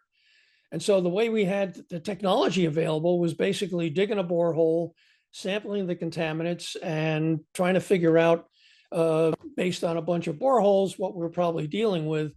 And as you guys probably know, borehole and analysis gets pretty expensive. Now, the best way to do this is using an observational method, which is make your best assumption what's below ground, start the cleanup, manage for changes as you're doing it, and based on what you learn as you go through the steps. Now, I can tell you that telling this to an audience who's looking for a fixed price doesn't go well. And once I brought in a bunch of charts and tried to explain this at a congressional hearing, and I described the experience as giving a physics lecture to your cat. It wasn't particularly productive. Okay, now you go to uncertainty out in the 4A and 4B level. Conditions now depend on future actions, such as what the climate and human interventions are going to be, and also some of the knock-on and cascading effects, like calling it in the literature. At 4A, we have many possible models with a wide range of outcomes. Again, we can't bracket the outcomes, but we can talk about the alternatives. And climate change scenarios fall into this level. Many of you are probably familiar with some of the scenarios people are developing, and it's a range of what society could do about carbon emissions.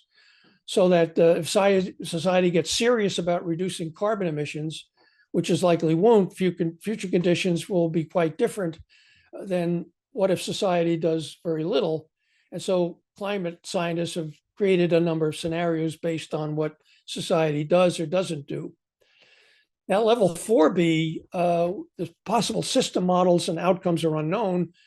And this is where we don't have much experience in the extreme climate variable values and what happens out at that level. And so what I did here, I do a before and after look at one climate variable. So down here, the shaded out area is the climate variable under stationarity, and it's fairly stable. And we have a mean, and we know what the extremes are, and everybody's cool.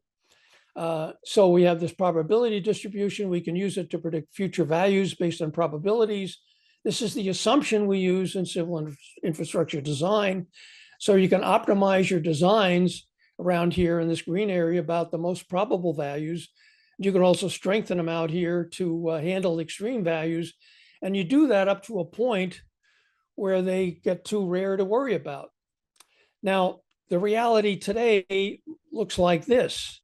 And so we've got a new mean, a new variance, and you're into something called uncharted territory. And I didn't make this up. The IPCC now is calling this.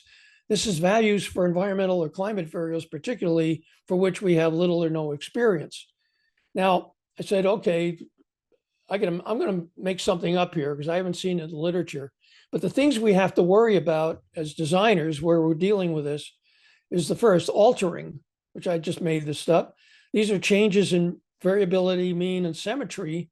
That means you've got new extremes, a mean that used to be in the middle of your optimal design is now over here verging on the stuff that you're not seeing all that frequently. And here's what I think people are messing up. Again, they just say, well, we have the same problem. We're just going to shift it to the right or left, depending on what you're looking at. But the symmetries change, and they're not accounting for the increase in extreme values.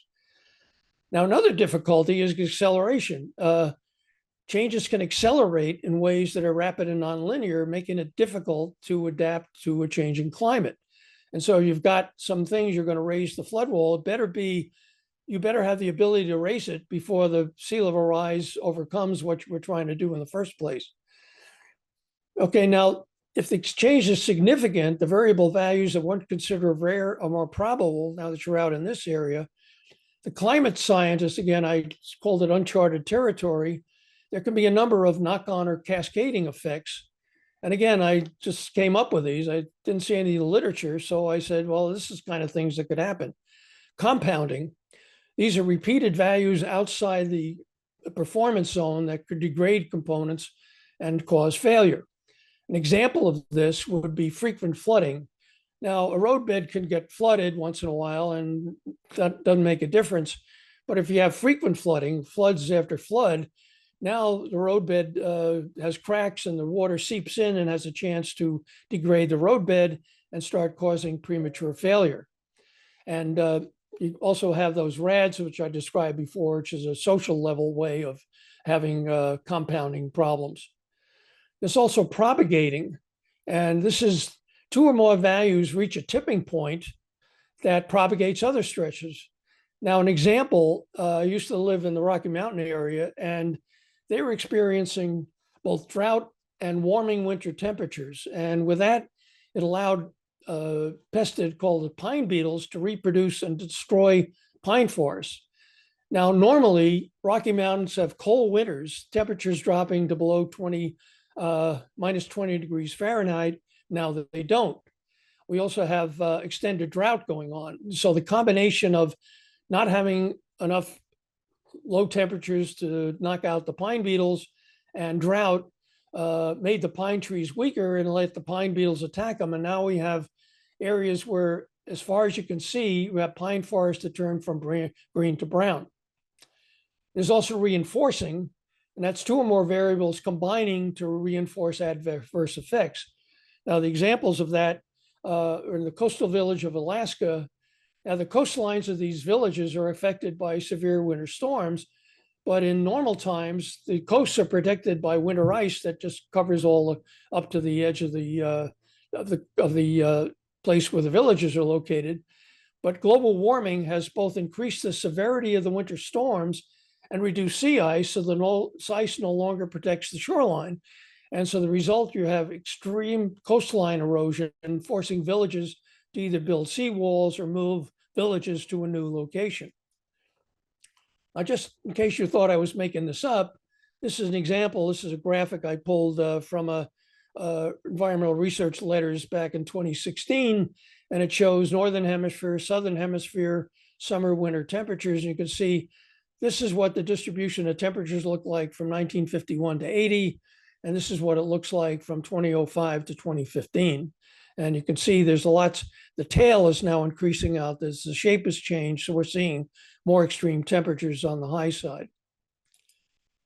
Okay, so my point now is there's money available, there's guidance and tools available to do what's necessary. Now, again, in terms of resources, Congress passed a couple of years ago 2 laws, the Inflation Reduction Act and the Infrastructure Investment and Jobs Act.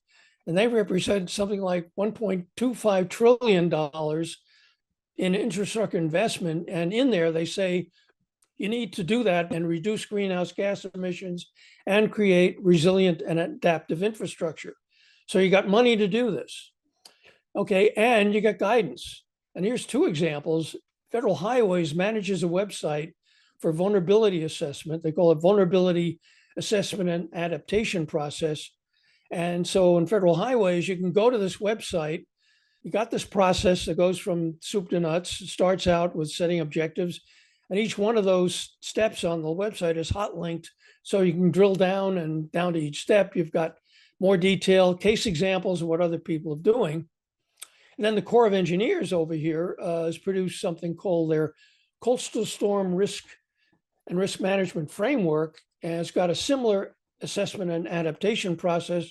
And this one scaled from a regional all the way up and down the East Coast, down to local projects, down to the city or town level. Now, despite all this guidance, it's not being regularly applied, and it rarely makes it down to the project level. And the federal agencies and states are saying, try it, you'll like it, but they admit in statements they've made in their literature, their response is limited. At the project level, owners and engineers are saying, hey, that guidance is interesting, but it doesn't tell me what to do. It doesn't align with accepted codes and standards. And by the way, that's not how we do things. I got a minute here. I want to emphasize ASCE. I was talking about this to a committee meeting of Committee on Sustainability, and somebody was there from Hampton Roads saying that, yeah, this is true. We're not doing anything beyond our codes and standards. I said, gosh, Hampton Roads in Virginia is probably the most impacted for sea level rise.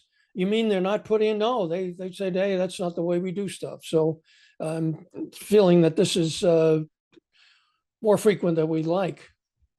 So getting to the catch-22 that I started with this, society is expecting engineers to fix climate change. It's publishing how-to guidance, investing trillions of dollars into carbon emissions mitigation and adaptation. The framework for society is set up to control civil infrastructure quality, value, and economy, and that restricts us from making the fix. Change is an anathema in our framework. If you don't follow codes and standards, you risk claims and litigation, perhaps loss of your license. And making codes and standards by design is a rigorous and lengthy process. So the catch-22 here is, do you account for climate change in your project? Two choices, no or yes. You follow accepted standards. You find infrastructure damage from what you designed in an extreme weather event. The claim is you should have known about climate change and effects, and they sue you for negligence. So the other side, yes, you follow it. You make climate-informed decisions, is what people are talking about, beyond accepted codes and standards. There's additional project costs, which are litigated. There's also damage because you haven't done it enough and you haven't figured out the extremes. You haven't followed codes and standards, there's still damage, and you're subject for claims. And so this is the situation I think we're in. Now, I don't know what's happening in Arizona, but a lot of this is supported by a 2022 survey of engineering professionals. And what I found there was that industry still uses historical weather data and would not use climate projection data unless mandated by codes and standards. And the key finding was that the clients weren't asking for it, and the engineering companies didn't have the expertise to use it anyway. So getting to what needs to happen, if we ever expect to get climate and weather disasters under control, this is what needs to happen. We have to make radical reductions in GHG emissions, driving adaptation down to the project level. That means changing out fossil energy sources in what we're designing into renewable energy sources, expanding energy and materials conservation, getting rid of embodied energy in the materials we're using. It also means strengthening existing infrastructure assets and designing these new climate assets for resilience at a level perhaps beyond which we thought we could.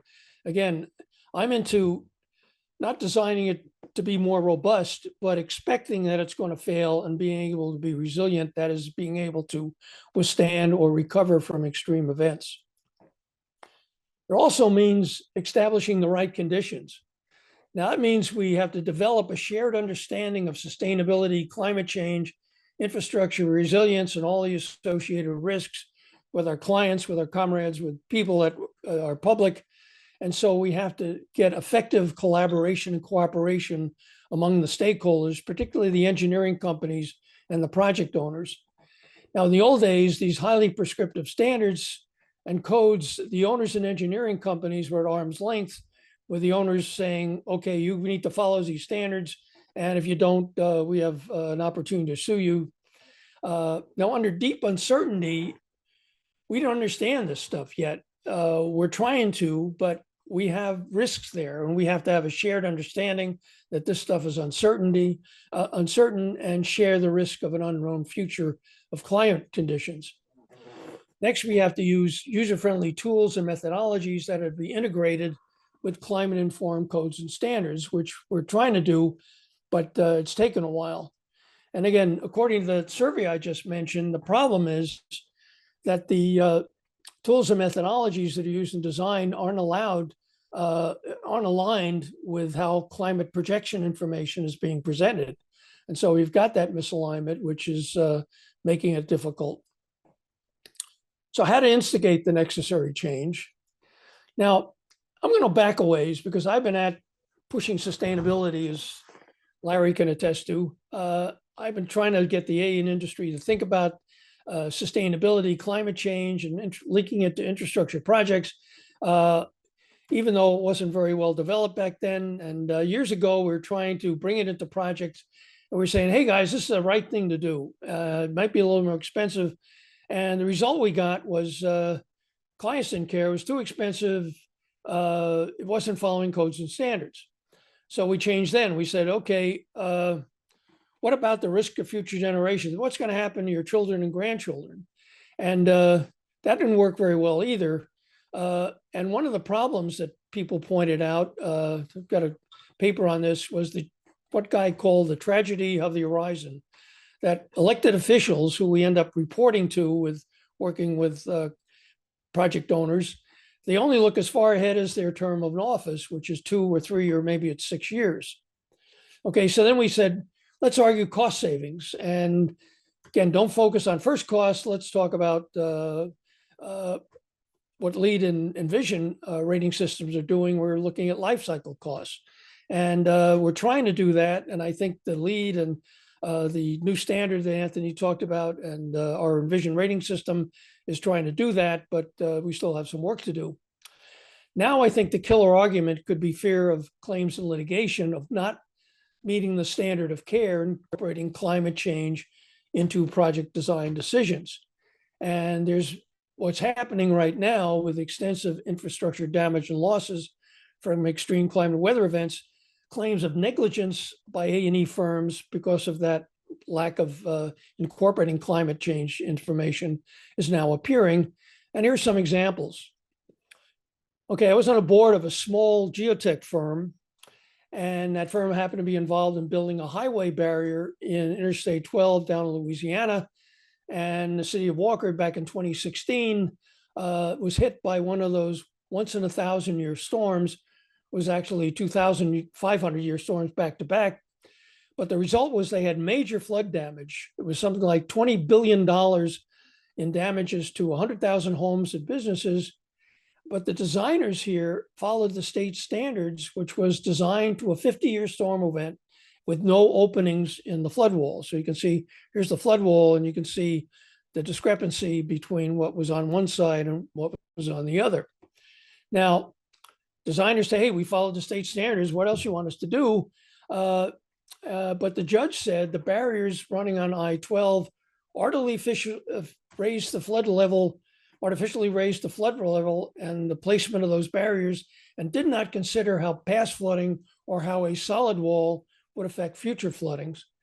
Now, the latest court decision stated, much to the engineering company's chagrin, was that those involved in the barrier design could be held liable even though they followed the state standard. Now, luckily, our firm was removed from the case because all we were doing was soils analysis and we had no part in the actual design. That was another one. Here's 400 plus homeowners are suing the designer of a flood protection system that failed during Hurricane Harvey. And their designer failed to consider the previous extreme rainfall events, 5 events that were greater than Hurricane Harvey. And in the case, the designer had set the level height per, I think it was FEMA 100-year storm guidelines, to a height. And then he added another foot, which in that discussion, they called it the Fort Bend County foot, which is where this development was located. And that still wasn't enough to protect the flooding. And so in me, this is another case of stationarity thinking. They just, kind of jog everything to the right, still thinking it's like stationarity, only a little different. And therein lies some of the problems. Okay, now what can we do to take meaningful action? Now, what does that look like? And to me, the engineering institution like ASCE can set the tone. And one of their sister organizations, UK's Institution of Civil Engineers, in 2021 published this report, State of the Nation. And interestingly, the subtitle was 6 Ways for Civil Engineers to Act on Climate Change. and they provided detailed guidance on what that would entail. I think Larry Roth's going to get into more of this, but they have something like talking about this is emergency, treat it like one, and importantly, bring carbon into every conversation, which is where I think what we need to be doing. Now, in the US, ASCE doesn't have anything comparable, but the new standard, ASCE 73-23, is a good start. And the port's message in this is that the impacts and urgency of a changing climate needs to be brought up in every civil infrastructure projects at the civil engineers are responsible for doing just that, bringing it up. And so again, there's detailed guidance in that. I encourage you to take a look at that guidance, and it will give you an idea as to what you should be doing. Okay, now in summary, I think we're stuck. And again, this catch-22, I think we're acting very timidly. We're not taking the lead, though clients want us to take the lead. We need to incorporate climate change into design decisions, even though we're not fully understanding what it's all about. We're doing a lot of things that we ought to know about, because we've been dealing in a way with deep uncertainty for a long time. Managing projects is a matter of dealing with the uncertainties. You don't know if a key person on your team is going to quit or has an accident. You don't know if the budgets are going to change. And so you have conditions that you handle like a risk register. And what some of these processes that I mentioned in that book on deep uncertainty are doing is basically saying this is like a risk register, only it's a little longer. You got to put climate in there. Now, importantly, no one is taking the lead on these pressing issues, bringing climate considerations. I think we should follow the IC example. And again, you're expected to be the experts, and you should take the lead. So my recommendation to you in the industry is talk to your project owners about a risk of a changing climate, how future climate conditions must be factored into decision designs. They need to make the choice, and you need to record their decisions. And I also recommend you get back up to speed on climate. So with that, thank you. And we're pretty close to the end, so we might have a time for questions, but that's all we can do today. We'll talk about it later. Thank you very much, Maria, and good morning, everybody. Bill and I have been colleagues for over 4 decades, and I'm hopeful that my presentation will follow on his very nicely and build on what he has had to tell us. He did point out, of course, that our climate is changing, that increased greenhouse gases that have been produced from burning fossil fuels have overwhelmed the Earth's climate regulating systems, and the retained thermal energy is disrupting a once stable climate. This has led to disastrous effects which have disrupted economies and societies across the globe. Infrastructure assets have been overwhelmed by extreme weather events, pointing to the need to strengthen existing infrastructure assets and make sure that new infrastructure assets can perform with resilience and be able to adapt to changing climate conditions. I'd like to point out that Bill's book is excellent. He gave a brief introduction to it. I'd sum it up by saying that he does a very nice job in showing how sustainability, climate, human well-being, and the natural environment are inextricably linked. A few years ago, I wrote an article for Geostrata magazine saying that the climate is changing. I offered 10 measures to adapt civil engineering practice to a changing climate. Measure number 5 was, if you see something, say something. Well, now we're in climate crisis, and I'm going to modify that to say, if you see something, do something. Those of you out there in the audience who are practitioners, I'd ask, are you warning your clients about the adverse effects of a changing climate? And if not, are you concerned about your professional liability? If you're a client, and many of you are working for transportation departments and city engineering staff, are you asking your advisors about climate change and its effects on project performance? If you're an educator, are you teaching your students how to deal with climate change? And if you're a researcher, are you seeking ways to improve infrastructure performance in a changing climate? So my objectives today in this presentation are to discuss what's happening, why should we as civil engineers care, what's the challenge, what should we do? I offer a couple of examples, and then I'll summarize my presentation. So what's happening? Well, climate is what we expect, but weather is what we get. With climate change, the future is uncertain, and we no longer quite know what to expect. This is a chart showing temperature differential from a 20th century average baseline, and we can see that in the last 80 years, we've had what's becoming a very significant increase in temperature.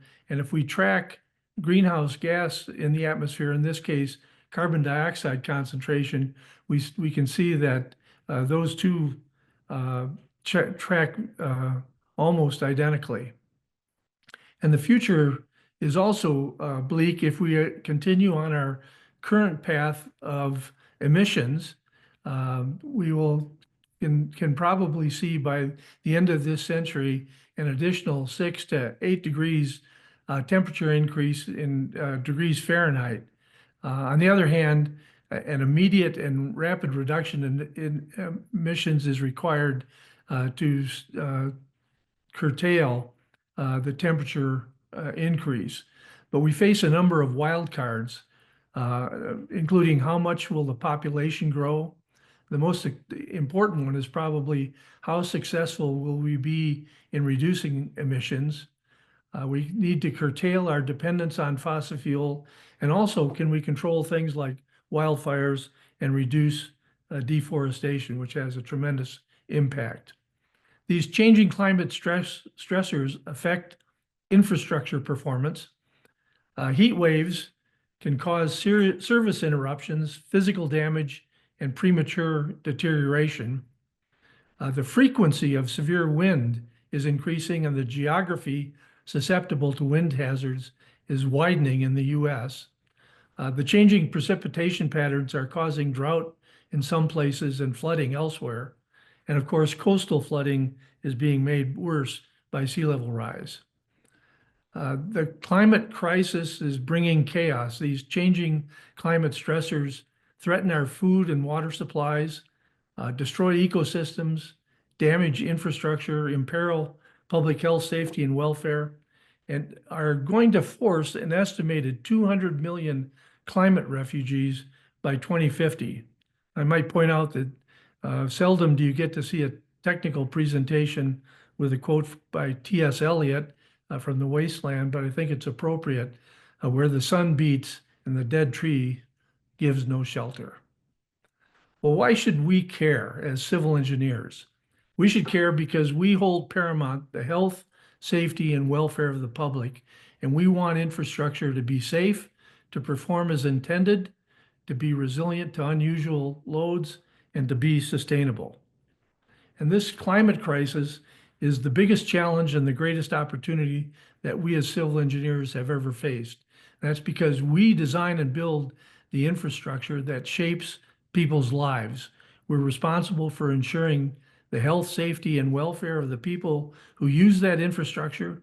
And we're seeing that changing climate stressors are threatening safe and reliable infrastructure performance.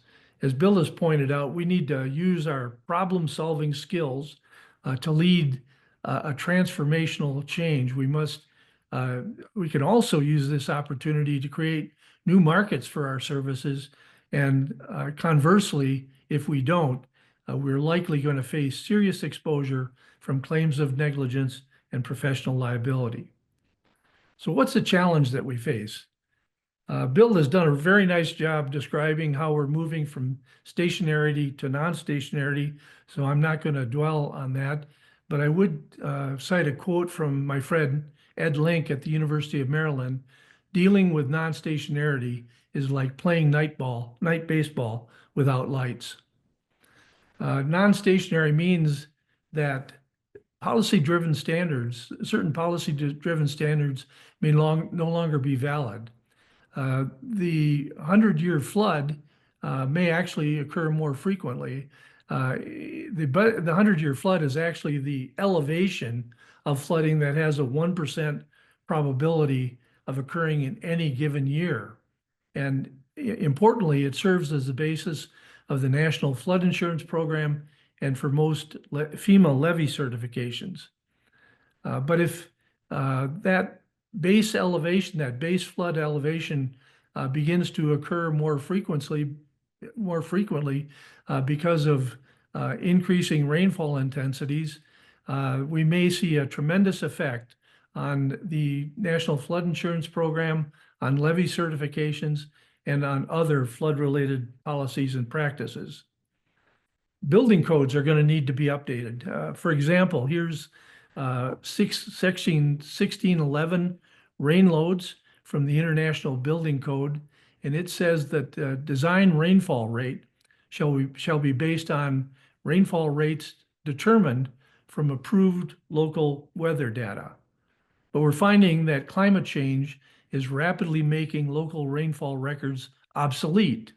Now, if precipitation rates increase in a given area, it makes good sense to use a more conservative rate. But how conservative should we be? And what happens if we guess wrong? So there's the effects of non-stationarity on infrastructure are truly important. Blindly following current codes, standards, and design guidelines may no longer result in safe and reliable performance over the life of the project. And if there's a discrepancy or confusion when applying building codes, how will we determine the standard of care, and who will determine the standard of care? We need to ask ourselves, what is our ethical responsibility in a dynamic environment? I'd point out that codes, standards, and design guidelines represent the floor beneath which you go at your own risk. And designs that are below the floor reflect poor judgment and risk claims of negligence. And there are certainly possible penalties associated with professional negligence. But on the other hand, the other uncertainties of a changing climate stressors may dictate that we use more conservative design. There's also a potential penalty here in that we might incur additional cost for those conservative designs. So what should we do? You've seen this slide before, but I'll mention it again. We have three choices. We can mitigate, adapt, or suffer. We're going to do some of each. What is the mix going to be? The more mitigation we do, the less adaptation will be required and the less suffering there will be. Let me touch just briefly on suffering. Quoting Greta Thunberg, a climate activist, I want you to act as you would in a crisis. I want you to act as if the house is on fire, because it is. And so we need to all adopt goals for reducing suffering by achieving net zero in emissions, by replacing fossil fuels with renewable energy, and by implementing low carbon solutions. Actions for us are to stay informed about the climate crisis. We need to communicate the urgency, and we should be advocating for climate resilience policies and approaches. Let's take a quick look at mitigation. Professor Klaus Lochner at Arizona State says, either you abandon fossil fuels or you find a way to get that carbon back. Now, I'm going to just touch very briefly on mitigation, one method of which is greenhouse gas management. The goals for greenhouse gas management are to get to net zero by 2050 and thereby averting the worst impacts of climate change and preserving a livable planet. The basic methods include reducing emissions and increasing carbon capture, either from the atmosphere or capturing carbon at the source. Another method is geoengineering. That includes increasing surface albedo by such things as painting our roofs white or increasing cloud reflectivity. We can also reduce solar input by putting reflectors in orbit or injecting aerosols into the atmosphere, both of which I would term as Star Wars type of solutions. And we have to ask ourselves, though, will technology save us? The technologies in mitigation right now are immature, in most cases unproven. They're very expensive, and we may not be able to control them. That is, the cure may end up being worse than the disease. There's also a very important moral hazard. The research that we do into geoengineering may actually popularize that it's a magical fix. And if we all begin to believe that a cure is right around the corner, we may give up trying to reduce emission, which is the most important step we can take. So if we hope that technology will save us, we may be in for a very long wait. So let's take a quick look now at adaptation. Sir Nicholas Stern, professor at the London School of Economics, says that adaptation is a vital part of the response to the challenge of climate change. And Bill has introduced the publication by the Institution of Civil Engineers in the UK. It has some very sound advice for us, beginning with the climate crisis is now an emergency, and we must bring climate change into every conversation and consider climate change in every project. This means we need to refuse to do business as usual. We need to really make sure we're designing and building for the right outcomes. We need to stress test all projects against a wide range of climate extremes, and this may cause us to embrace the need for embracing radical change. As Rachel Skinner, the past president of ICE, says, it's time for civil engineers to turn climate talk into climate action.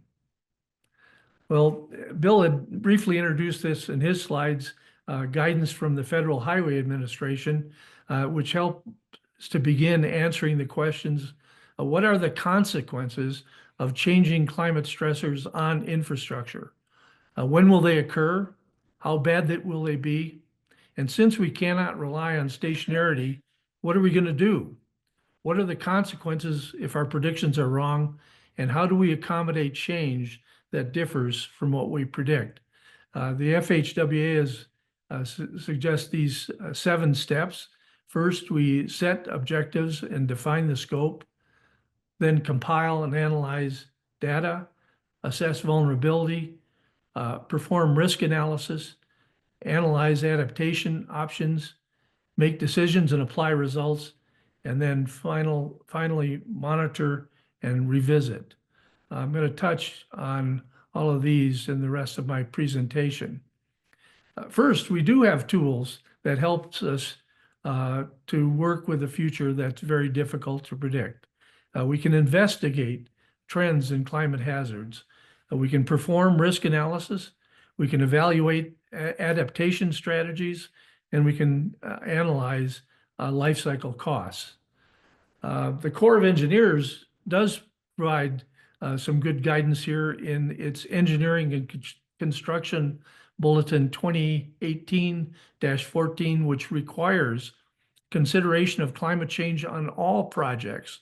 It assumes that stationarity is no longer appropriate and requires qualitative analysis that focuses on relevant climate stressors, that identifies and communicates the threats from climate change and how these might affect the design and the potential for future modifications.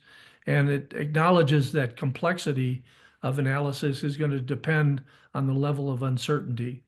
The basic steps are to identify those relevant climate stressors and then investigate the trends, both observed and projected, and perform vulnerability assessments.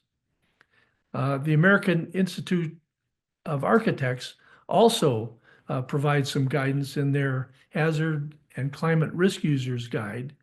It includes 6 steps, starting with estimating the facility's service life, then identifying potential hazards, including the threats from geologic hazards, as well as the threats from changing climate stressors. From this, a high hazard risk profile is prepared. Then in step 4, an estimation of future climate conditions is made. Step 5 includes identifying performance requirements that are required for resilience. And here's probably the most important step.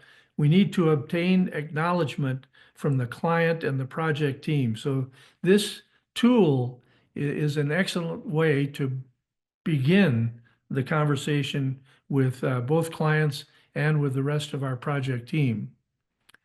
So as we begin to then seriously assess climate hazards and vulnerability, we have to ask, what are the climate stressors of concern on a particular project, and how are they changing? If those climate stressors do change, what are the system and component vulnerabilities? What are the potential failure modes? And what are the possible consequences if failure should occur? So let's take a quick look at how we might investigate climate hazards. There are 2 websites, among many, but 2 that I would mention today, where we can get information on changing climate stressors. The first is the Climate Resilience and Adaptation Funding Toolbox that EPA produces. This website provides resources on current and future climate threats, and also provides information showing the trends in those climate stressors. Another website with good information is the 5th National Climate Assessment, which communicates the threats that are presented by climate change, provides information for understanding, assessing, predicting, and responding to climate change, and it also explains where uncertainties remain. So I've used this information and developed what I call a hazards screening tool. By using this tool, we can open the door with clients to begin talking about climate change.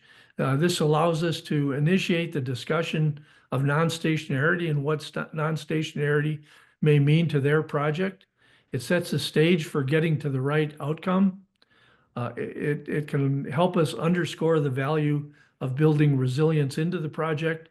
It creates an opportunity to offer new services, and it encourages discussion of negligence and professional liability if climate change is ignored. So let's take a little deeper look at this particular tool. The left-hand column starts at the top with the climate stressors of concern, typically wind, heat, and precipitation. The middle part is climate hazards, and I use that as hazards that are derived from the action of changing climate stressors. And these would include things like watershed flooding, droughts, landslides and nuisance flooding in the Arctic, permafrost thaw. And then to make this a complete tool, we'd also want to include the more commonplace geologic hazards, things like earthquakes and expansive soils. The next column over is to identify at a qualitative level the threat that each of these stressors or hazards may make on the project. We rate them really as low, medium, or high, or perhaps not applicable at all. And then with those threats identified, we can identify potential vulnerabilities in a particular project. With those vulnerabilities in place, we can, in a better position to identify what possible failure modes may occur.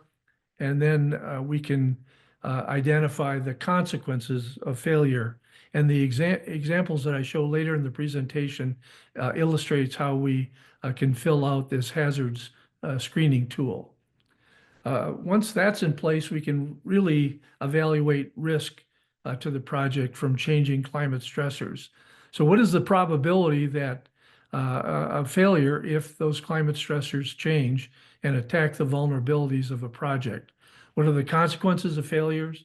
And risk is the probability times consequences. Now, because of non-stationarity, assessing probability is a very difficult thing to do looking forward, and the best we may be able to do is a qualitative evaluation. We can look to guidance from places like the best practices in dam and levee safety risk to use expert elicitation to rate the likelihood of failure and then against a numerical estimated likelihood of failure. So for example, if failure is deemed to be quite remote, maybe the chances of failure are less than 1 in a million. In contrast, if the likelihood of failure is high or very high, then the estimated likelihood may be somewhat greater than 1 in 1,000. This allows us to put a numerical value to the probability, and if we're consistent in our judgment, we can put fairly high reliance on the answers that are derived. During the risk analysis, we can also look at the possible future conditions, and for those conditions, we can assess what actions we can take that either reduces the risk now or perhaps sometimes in the future. We can assess how much that risk reduction will cost. And since we can never quite eliminate risk, we have to ask ourselves, is the risk that's left over, the residual risk, is that tolerable? From there, we move to adaptation options, and Bill introduced this as the observational method, but the FHWA has offered adaptation strategies that include retreating, relocating, or isolating. We can improve the robustness, add redundancies, or build in resilience, or we can revise, adapt, and accommodate. The question we'll have to ask is whether we should apply conservative designs now, for example, overbuilding now, or should we position ourselves to be able to retrofit later in the project's life. And then we can determine the cost effectiveness of our strategy by using life cycle cost analysis. To do this, we'll need an adaptive management plan, and we put that in place because future performance is going to be uncertain, and the adaptive management plan will help us manage for that uncertainty. Basically, 4 steps. We estimate how climate stressors may affect performance in the future. We execute by seeking ways to improve resiliency and performance. Then we have to monitor and observe changes in climate stressors and determine thresholds for taking action. And then finally, we need to act, which would include taking pre-planned actions to improve project performance.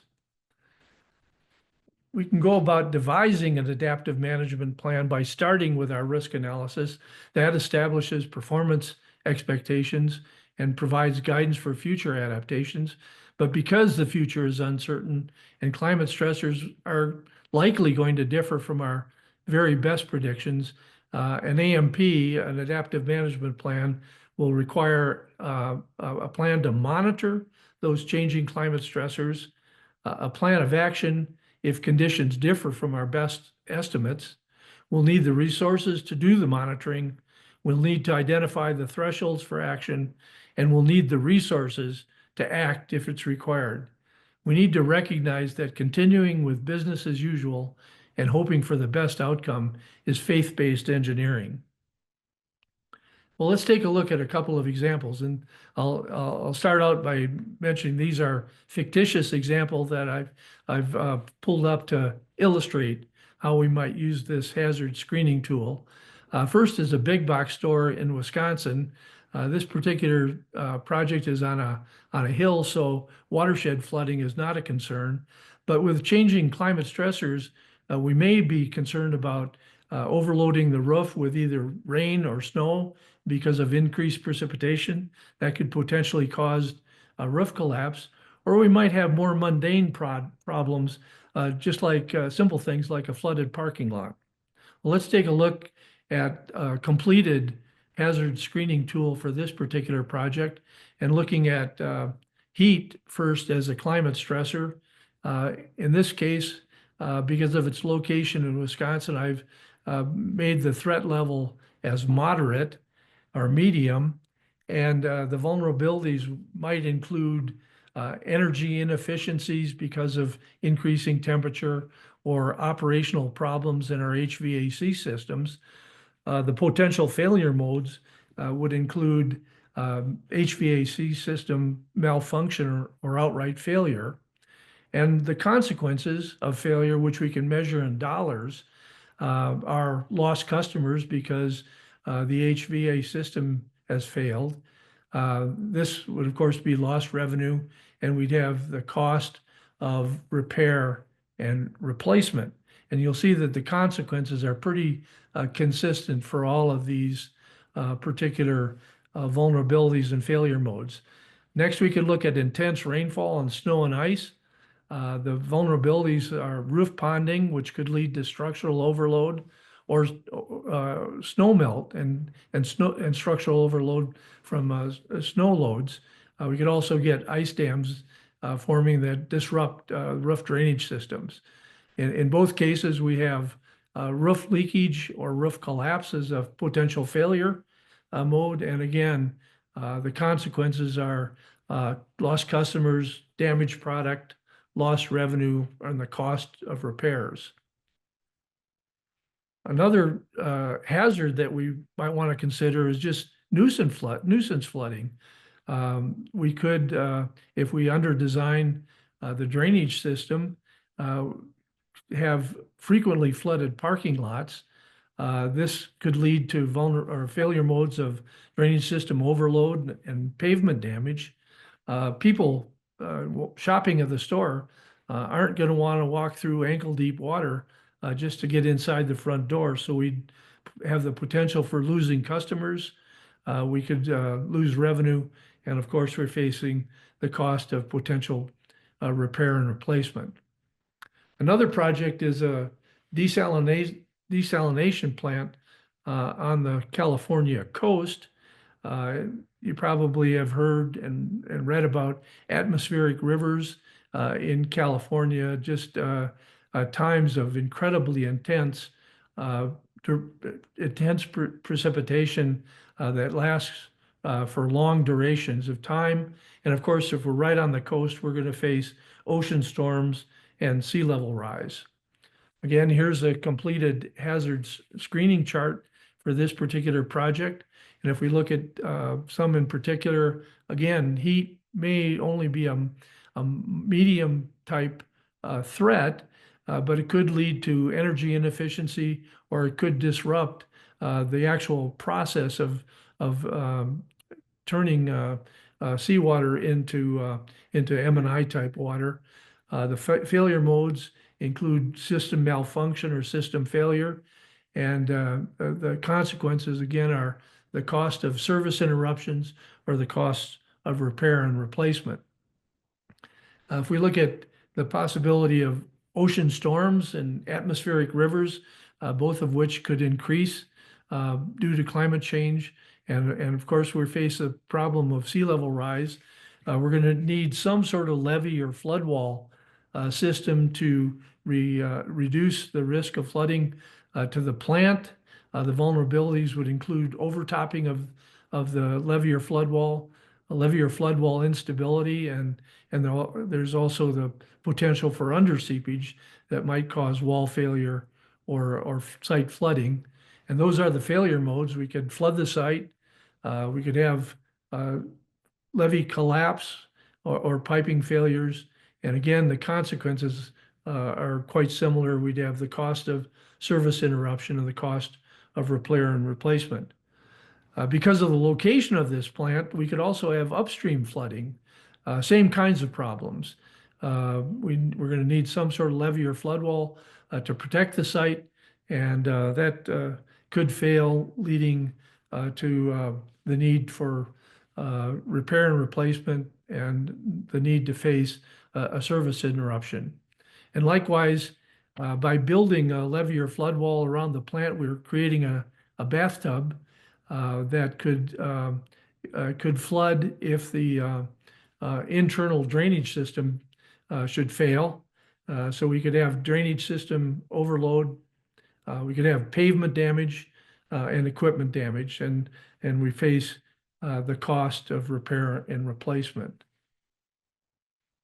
So once the hazard screening tool is complete, we're ready to move on to analyze adaptation options and make some decisions to apply our results.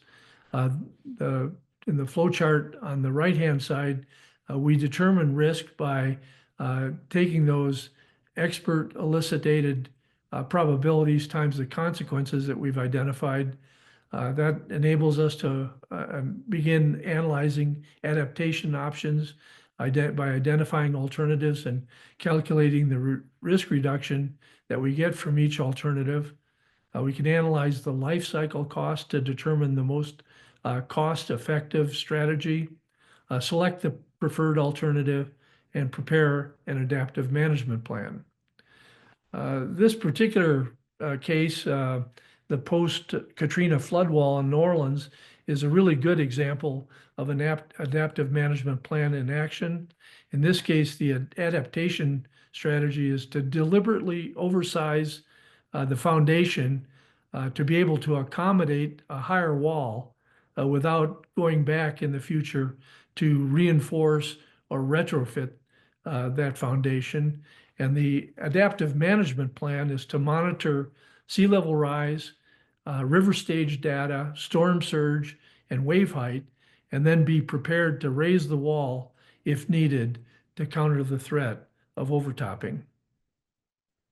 So these examples have illustrated the potential risks of changing climate stressors on the project, but what are the potential ramifications for the design engineer if we ignore climate change? Well, we could face negligence or failure to meet the standard of care. There could be claims by the client because we've failed to adapt the project to changing climate stressors. We've made inaccurate estimates of the elevation and duration of flooding, perhaps because we used currently written codes and standards. The flood levee or flood wall that we use to protect the site may be inadequate because we underestimated future precipitation or sea level rise events. There could be structural damage from things like ponding water on the roof or excessive snow load. The internal drainage systems could be inadequate, and there certainly could be consequential damages. For example, lost revenue because the plant or the facility was out of operation. We could also face third-party claims, certainly injury or death from structural collapse, but there could also be simple problems with slip and fall, vehicle damage from parking lot flooding, or personal damages. I'm going to sue you because you ruined my shoes as I waded through water to get to the store. So let me summarize things by saying that we can put this all together. We can assess a vulnerability of a project to changing climate stressors. We can perform a risk analysis, which is going to be necessarily qualitative or semi-quantitative at best because of non-stationarity.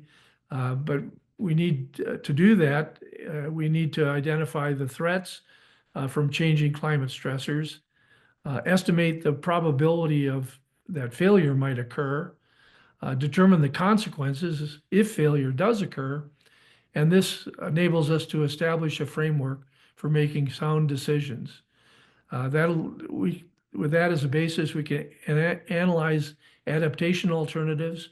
We can use life cycle cost analysis to select the most cost-effective approach, and then we must design and implement adaptive management plans because our knowledge of future conditions is going to be imperfect at best. So we need to recognize that the climate is changing. The heat retained by greenhouse gases is causing a climate crisis. The weather extremes, wildfires, and sea level rise are affecting the performance and reliability of the infrastructure we design and manage. And this climate change effects on infrastructure threatens the public health, safety, and welfare. And we as civil engineers have a special responsibility because we design and build the infrastructure that shapes the way people live. We need to recognize that non-stationarity is the new reality and the future is uncertain. We need to recognize that some building codes and policy-driven standards may no longer be reliable, and that blindly following codes, standards, and current practices may no longer result in safe and reliable performance. But at the same time, we ought to keep calm because many practices won't change. Because the climate is changing, we need to do something. The climate crisis is an emergency, and it's a game changer for us as civil engineers. We need to recognize our ethical responsibility, and we need to bring climate into every conversation. We need to consider climate change in every project we do. And to do this, we're going to have to embrace radical change in the way we approach and design infrastructure projects. This means we're going to have to enhance our knowledge, skills, and attitude, particularly in the area of applying risk analysis and life cycle cost analysis and adaptive management. We need to make sure we're designing and building for the right outcomes, which will include stress testing all projects against a wide range of climate extremes. We need to avoid faith-based engineering. We need to share our successes and our setbacks. We need to improve our entire body of knowledge, and sharing successes is one way to do that. We must make opportunities to advise clients about the effects of a changing climate. We need to improve our awareness of the potential for liability exposure, and we must refuse to do business as usual. Thank you. Thanks, Maria. So I'm talking about adaptive risk planning today, but I wanted to start by sharing a little bit of history of water management in Arizona and why it is so important for us to be thinking about this. So a little known fact, the last time that two US states took up arms against one another was not during the Civil War. It was in 1934 when Arizona disagreed with California's plans to build a new reservoir pulling water from the Colorado River and actually stood up a small navy on the river to stop the construction. It was a short-lived conflict. There were only two boats on the Arizona side. One got stuck in the mud and was actually rescued by a California boat. But the potential for conflict over water and resources has been present forever. And as climate change changes what we see going forward, this is something for us to keep in mind in our planning, that the work we do to build resilience in our communities can contribute to preventing this kind of conflict in the future. Back in 1934, the federal government did step in and provide federal funding for irrigation projects that allowed Arizona and California both to access water allocated to them in the 1922 Colorado River Compact. So armed conflict was avoided, and decades of growth and economic prosperity have followed across the Southwest. However, as I'm sure everybody on this call knows, the 1922 agreement to split up the water in the Colorado River was based on an unusually wet period of time. And in modern days, we're not seeing that much water in the river anymore, but our demands on the river continue increasing. So we're pulling more and more water out, and we're seeing less water available to us. So this is creating a situation where we need to really be thinking about how we manage our water use. And we've already touched on the ASCE report card, so I won't get too deep into the scores. I think mine are a little different from what we saw earlier, but maybe they came from a different year. What I wanted to say on this is that drinking water, wastewater, all sorts of water infrastructure around the world is in a state where a lot of it is reaching the end of its useful life. So in the US, regulations related to drinking water quality began in 1914 and slowly expanded until the Safe Drinking Water Act of 1974 was adopted by all 50 states. And similarly, the Water Pollution Control Act was first passed in 1948 and then was expanded and reorganized to become the Clean Water Act passed in 1972. These regulations spurred major investments in water, wastewater, and stormwater systems across the country. And many of the systems we rely on today still use pipes, pumps, and infrastructure that was built during this initial flush of investment. Some systems have infrastructure that is significantly older.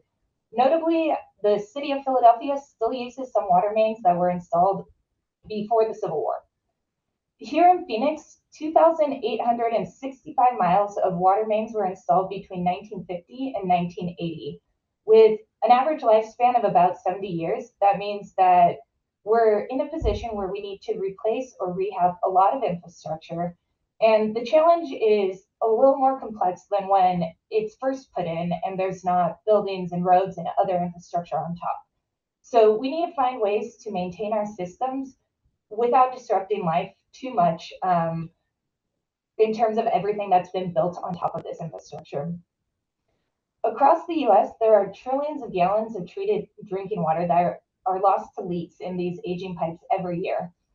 Cash-strapped utilities are struggling to maintain their water infrastructure while also facing changing weather patterns that are overwhelming systems with more frequent droughts and floods than what we've seen in the past.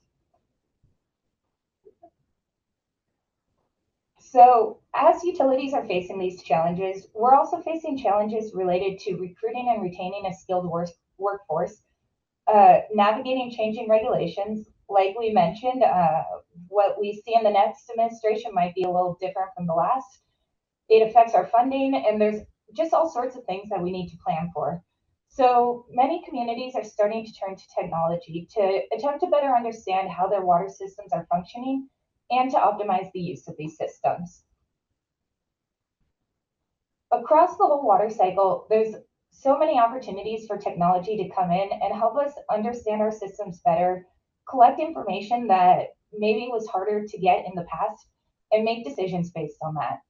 Technology cannot replace infrastructure, but it can help us realize the most possible value from the infrastructure we have in place today and plan strategically for investments in new infrastructure and improvements to that existing infrastructure.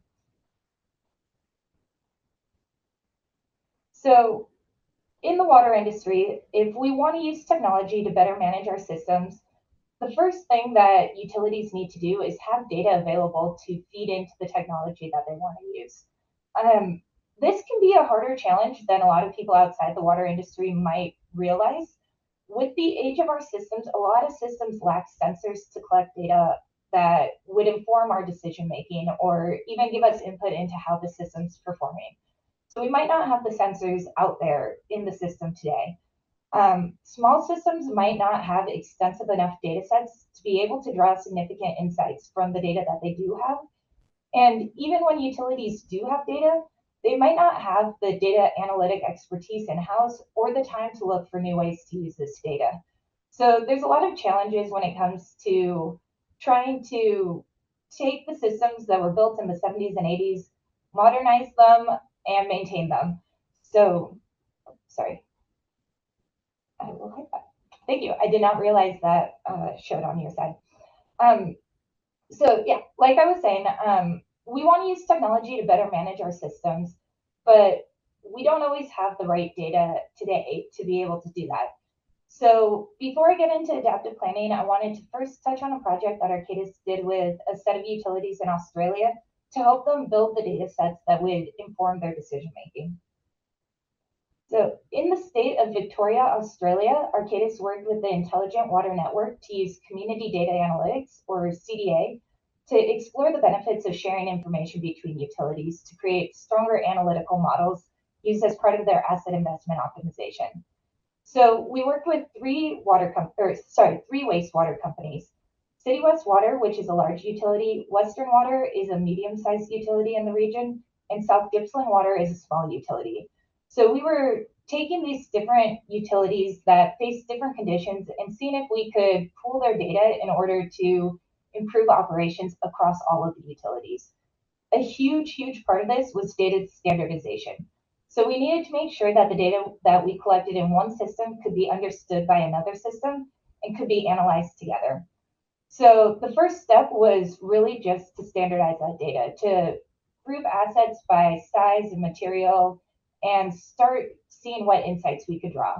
So CDA ingested data about the assets, their condition, risk, performance, and then depending on the level of performance, started to estimate the cost to maintain those assets and improve them so that we can deliver the level of performance that we want to see across the whole system. And as we collected all this data and standardized it, we started finding community relationships in that data in terms of how long different types of pipes last, what sort of challenges the different utilities were seeing. And we created some models using all of the data that was available and then calibrated each data set to the individual utility to account for local differences. So these utilities were all in the same state. They see a relatively similar climate and weather patterns across their service areas, but they do have differences in terms of the age of their assets, the willingness of the population and ability of the population to pay for improvements, and any sort of other demographic variabilities that you can see across the state. So the goal was to find the most cost-effective way to maintain all of the assets and deliver the level of performance that all of the utilities were looking to have. We understand that in each given time step, there's options that utilities can explore to make their assets last longer. So in this case, some of those options were sewer cleaning or pipe replacements. And each time we take some of these preventative steps, then that can increase performance long-term and decrease risks, which then has an impact on control costs. So an optimization model was run on all of the pooled data sets and the locally adapted data sets to determine the most effective set of interventions with the goal of maintaining utility performance within existing cost constraints. This trial successfully showed how multiple water companies can manage their pooled data into a community and create an improved optimization model. The strength and confidence of the modeling was significantly improved compared to when each utility created their own model. And the modeling done to date has shown that companies can significantly reduce their cost for asset maintenance while maintaining the required service levels by better understanding risk, performance, and cost-driven optimization scenarios. Using the shared dataset and analytical models, the participating utilities saw a 20% cost efficiency compared to their standard investment planning over a 20-year time horizon. And they're actually seeing additional savings year over year, thanks to this greater access to data and greater collaboration across the region. So they use machine learning to be able to digest all of that data coming in a really efficient way and to draw actionable location-specific insights. Now, these utilities did not just share their data, they also shared their data analytic expertise. So all of the data analysts from the utilities were working together on this project and learning from one another. The small utilities benefited from having access to data and expertise that their own organizations were lacking, and large utilities are benefiting from stronger connections across the region and a better understanding and awareness of the conditions that can impact their customers and their partners. So this pilot showed the benefit of the community data analytics approach in Victoria and provides a roadmap that now other states in Australia are using to launch similar initiatives. Now, over in the UK, to get into the adaptive planning side of my presentation, Severn-Trent Water is an investor-owned utility that serves 4.6 million people across Wales and the Midlands. Thanks to their big size, they have extensive data on how their assets perform, but after multiple extreme weather events in 2018, they wanted to develop a long-term investment plan to ensure resilience of their water supplies, work towards achieving carbon neutrality, and balance environmental, social, and financial factors in an uncertain future. So for Severn-Trent, they identified 5 factors that are particularly impactful to their water planning. And these factors are the things that they believe are the biggest drivers for why they need to invest in their water system. So obviously, climate change is impacting seasonal rainfall patterns and therefore the reliability of supplies. Economic and population growth increases demand for water across the region that Severn-Trent serves. The need to protect and improve the environment from which we extract water is another major driver. In the UK, because the country has been industrialized for so long, there is not a whole lot of wild space left. And so they're really working hard to rehabilitate the rivers that they do have and the wildland that they do have. And then customer and government expectation about levels of resilience to drought is becoming an increasing issue in the UK, as regions that in the past really didn't see much drought are seeing more of it. And finally, the societal response to a growing need to conserve water.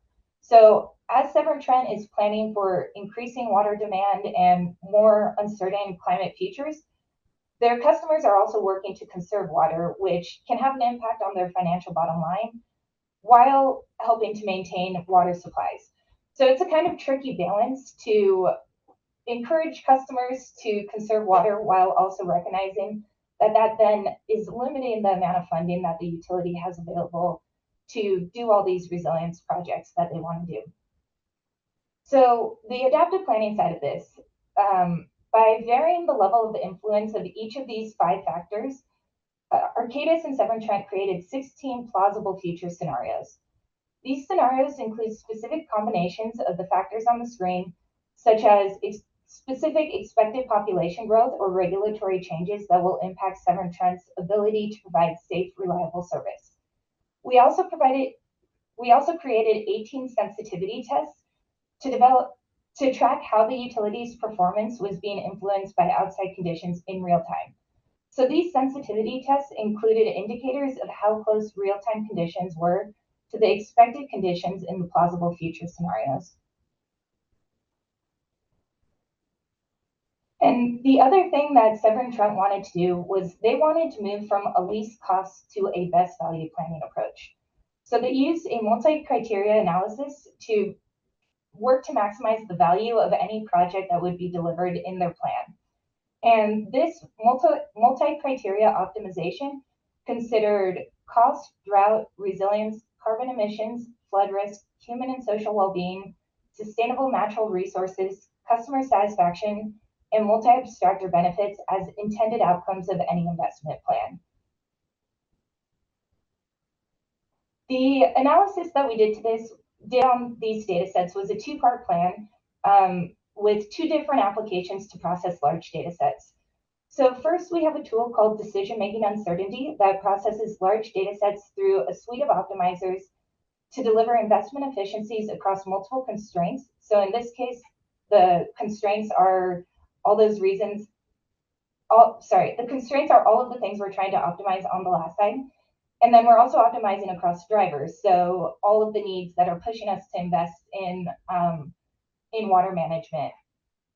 So this step delivers a list of investments that will allow Severn-Trent Water to fulfill its mission of delivering reliable service across the various plausible future scenarios.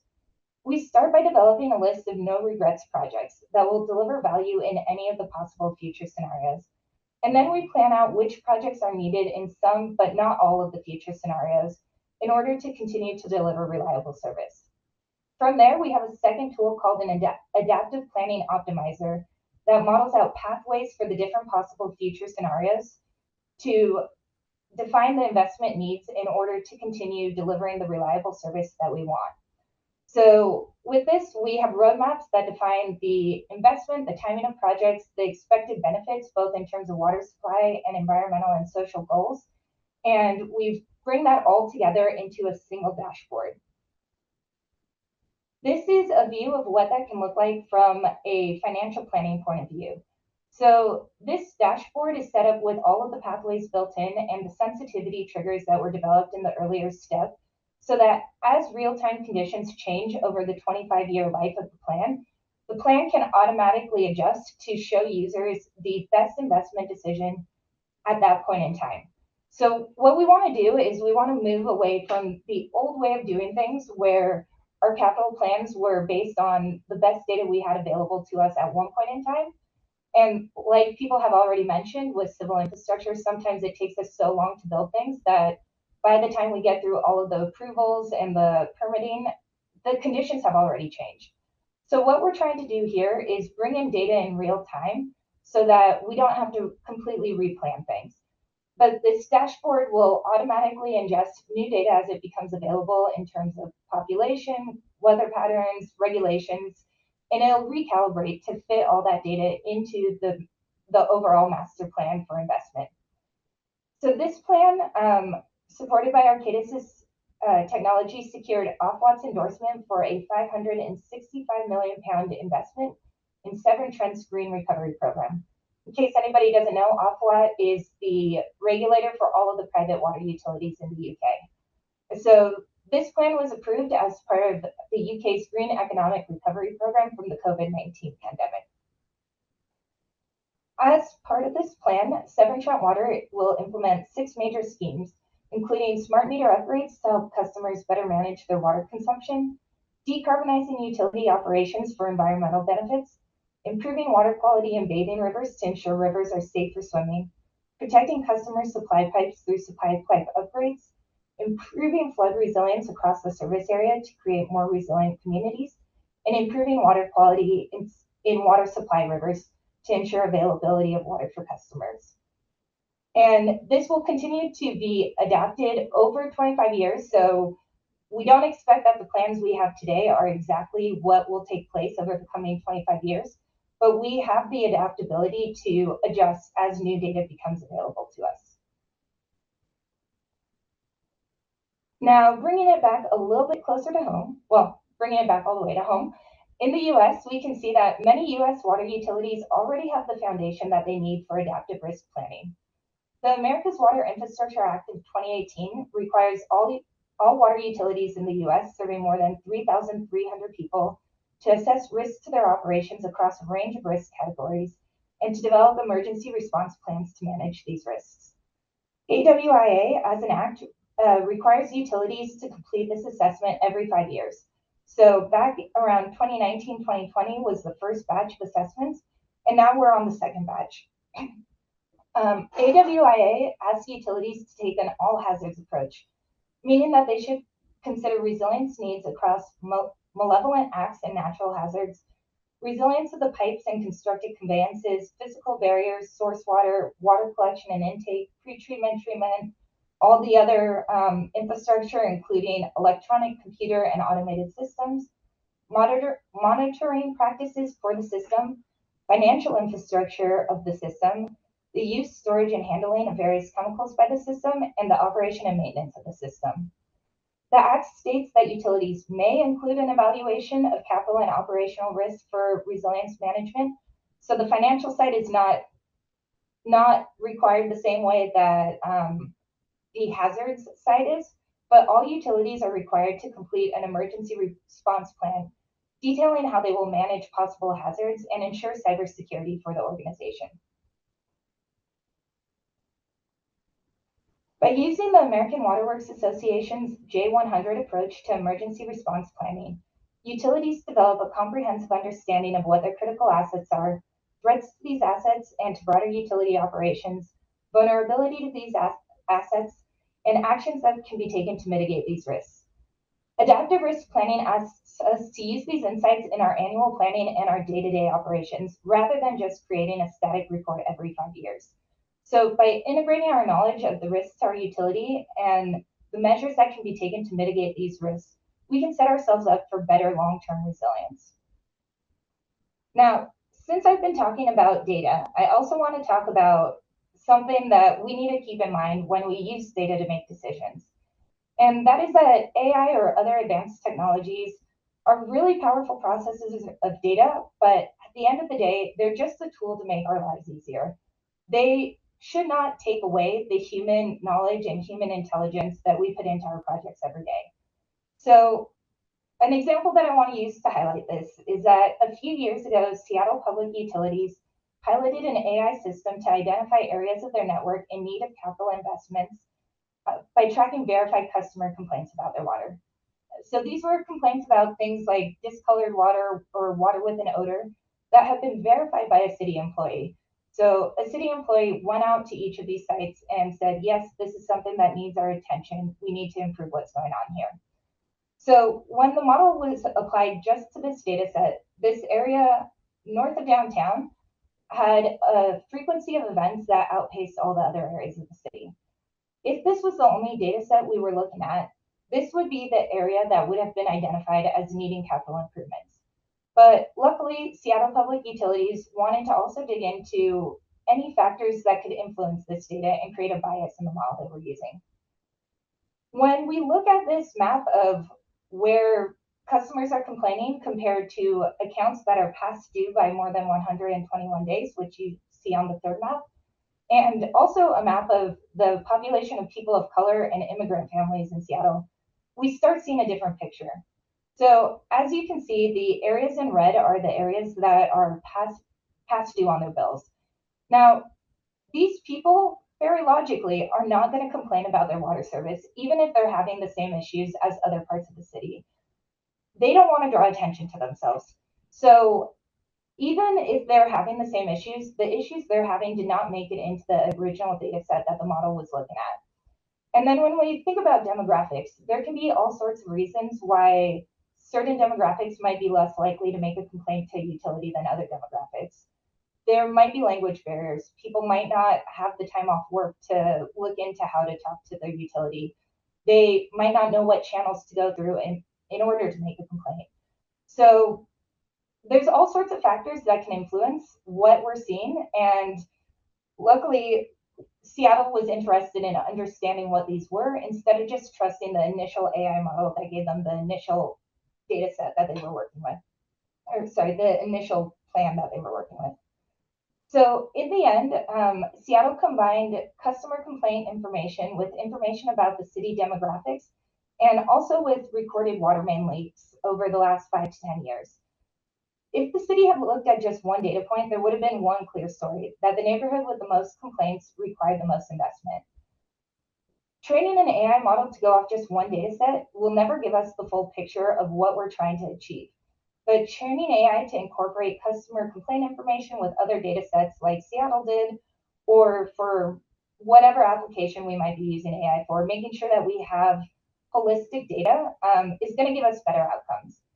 And this example was about people and biases that can exist in data that comes from people. And there will always be some biases when we are collecting data from people because of how people decide to respond, which people are reached, and whatnot. But I also want to point out, as we've been talking about all day already, the weather patterns that we are used to seeing are changing around the world. Our standards are not built to keep up with that. So if we use AI to look at weather patterns and to try to make predictions for us of what we'll see in the future, there is a good chance that we'll need to factor in the predictions that are coming from climate scientists. We can't just look at what existed in the past. And when it comes to analyzing standards, like we said, they're not always exactly where we want them to be for today. So as human users of technology, it's up to us to think about the data sets that we're feeding into our models, what we're asking our models to provide back to us, and how decisions based on those will impact real people. And that's where the human influence comes in. So at the end of the day, AI is a really powerful processor of data. It is a tool we can use, but we still need the input of experts and engineers and scientists to make sure that these models are set up in the right way and that they are leading us to the right outcomes. So starting to wrap up here, some benefits of adaptive planning that I wanted to talk about as we close is that it increases flexibility for our organizations. By creating a versatile plan with multiple possible futures, we reduce the need for adjustments and help stay nimble and adaptable to changing circumstances. The initial plan is a hedge against uncertainty, but it's a hedge that accepts that there will be uncertainty along the way, and it allows flexibility to pivot as conditions evolve. We reduce risk by having a dynamic and flexible approach to planning. So by not committing fully to one possible future scenario, but by understanding that there will be different situations that get thrown at us, we can better prepare for it and mitigate risk, especially in the face of all that uncertainty. And then finally, it improves decision making. So by thinking through the possible future scenarios and identifying our no regrets projects and the projects that we'll know we'll need to complete in specific future scenarios, we can help decrease the indecision that gets caused by uncertainty.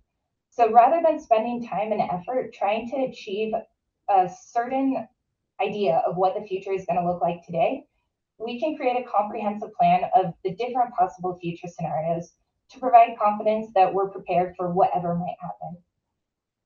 And then finally, you do not need to use AI or machine learning to do adaptive planning. You can do adaptive planning without any special out-of-the-box tools.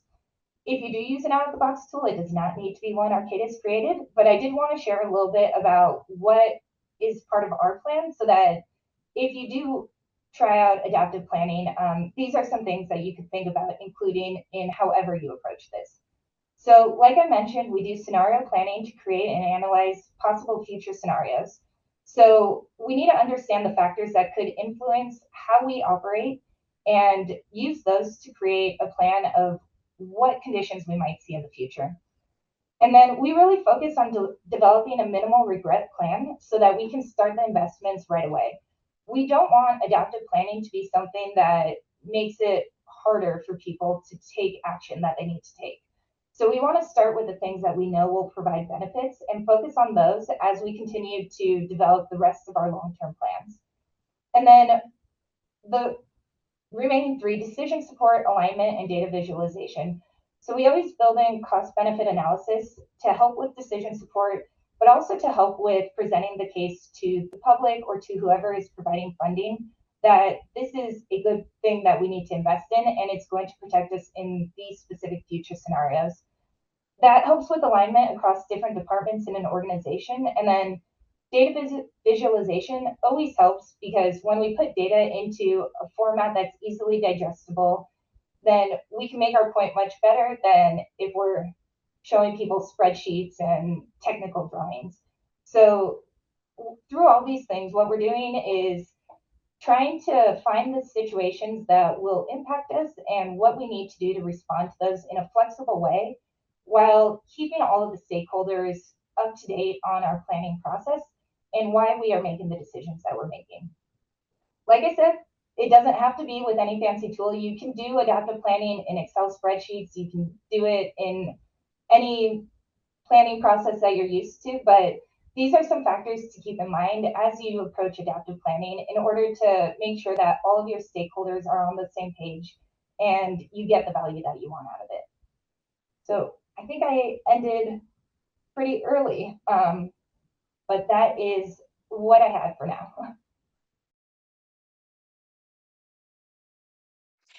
Today, my talk will focus on a data-driven approach that we use in our work and how risks can be translated into opportunities. The outline of my talk includes, understandably, some focus on extremes and their impacts on infrastructure. I will present a data-driven approach that we're using by focusing on the various elements of it. And then I will finish with some example of our work. Who is Resilient Analytics? We are a team of engineers, climate scientists, planners, data analysts, GIS experts. We are a leader in climate change vulnerability assessments. We have a strong academic foundation, which was rooted in almost 20 years of pioneering climate resilience research at the University of Colorado Boulder. We have analyzed climate impacts for clients in over 100 countries and authored more than 30 peer-reviewed publications, introducing models and methodologies that have established industry benchmarks for assessing climate vulnerability and identifying adaptation strategies. In 2022, Resilient Analytics was acquired by Stanley Consultants, combining their engineering expertise in the areas of transportation, water, energy, and environmental impacts with our experience and expertise in climate science and data analytics. As we already saw through various presentations this morning, extreme weather and climate events, and we have experienced it around us, are happening all around us. And you can see by the billion-dollar disaster timeline, which was already shown this morning, that these events are increasing in time. For the future, they're expected to increase either in frequency or intensity, and Arizona has not been spared. All of these extremes can translate to either huge financial impacts or disruption or both. Indeed, the variety of extreme events, let me do this, the variety of extreme events that are impacting our lives are also impacting infrastructure and our human force. These are just some of the examples that we put together to exemplify that. Climate has always been a factor in engineering design, as was already mentioned this morning as well, whether using the information about the 100-year peak discharge or the 100-year storm to inform buildings and other structures' performances. Historically, the infrastructure was based on designs formulated from past, often assumed to be stationary conditions. However, with the observed changes in extremes, with the increases in urbanization, changes in land cover and use, this stationarity assumption is no longer a tenable thought and consideration. Indeed, as you can see from this map, the 100-year storm, which is a main input within the NOAA Atlas 14, is projected to appear much more often throughout the country in the future. Indeed, NOAA is revising the Atlas 14 to incorporate climate projections, and the new NOAA Atlas 15 will start to become available to various states next year. How can we build a better and more sustainable future? By developing greater resilience to changing hazards. ASCE has defined resilience as the ability to plan, prepare for, mitigate, and adapt to changing conditions from hazards. Indeed, ASCE is promoting resilient infrastructure strategies through various activities and documents. One example is the recently updated in May 2023 722 document, which focuses on minimum design loads and associated criteria for buildings and other structures, which updated the flood mitigation chapter and changed the flood impacts threshold from 100 to 500-year flood. So we all understand well that climate resilience is no longer an abstract concept, but it is rather becoming a solution that is appearing in requests for proposals, developer discussions, investment considerations, and more. Using a data-driven approach, we can translate the risks that are projected into opportunities. There is a wide new arsenal of data and information that we can use. We now have the capability to design the infrastructure using projected climate conditions, following latest engineering standards, and using newest approaches to resilience and adaptation.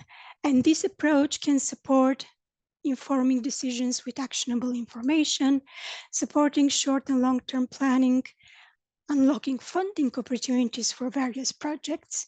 And here is a list of some of these opportunities, or data-driven results and outputs can highlight savings through cost-benefit analysis of proactive versus reactive adaptation options. Now I would like to present and introduce to you the data-driven approach we are using in our work. In its essence, this data-driven approach represents our focus on identifying the best and most relevant data and information, and our effort to customize it to the specific needs of our client. We are navigating a rapidly changing field, and this is reflected in a variety of streams of information that are the main inputs in our approach. The goal is to provide science and evidence-based results and guidance to clients, but also to support them, if needed, throughout the implementation of their projects, for which we rely on our partnership with Stanley Consultants. I would like to spend a moment now to introduce the various elements of this data-driven approach, starting with the hazards information. First, a brief definition of weather versus climate. As was mentioned this morning, weather is something that, simply said, is what we experience every day. Climate represents the distribution of weather, including its mean and extremes. So weather will be located on this graph around now to up to 2-3 weeks ahead. In our work, we use a variety of hazards data and information, starting with historical observed and observation-based stations and gridded data, as well as reanalysis data. In addition, we use climate models data. Climate models represent the climate system through mathematical equations, which describe the elements of the system and its interactions. They simulate the transfer of energy, matter, and momentum with equations on a three-dimensional grid of boxes, as seen well from this graphic on the lower right, and over sequential time steps that march forward in time. So the main equations within the climate models represents well-known and well-established fundamental laws of physics, such as, for example, the first law of thermodynamics, also known, forgive me,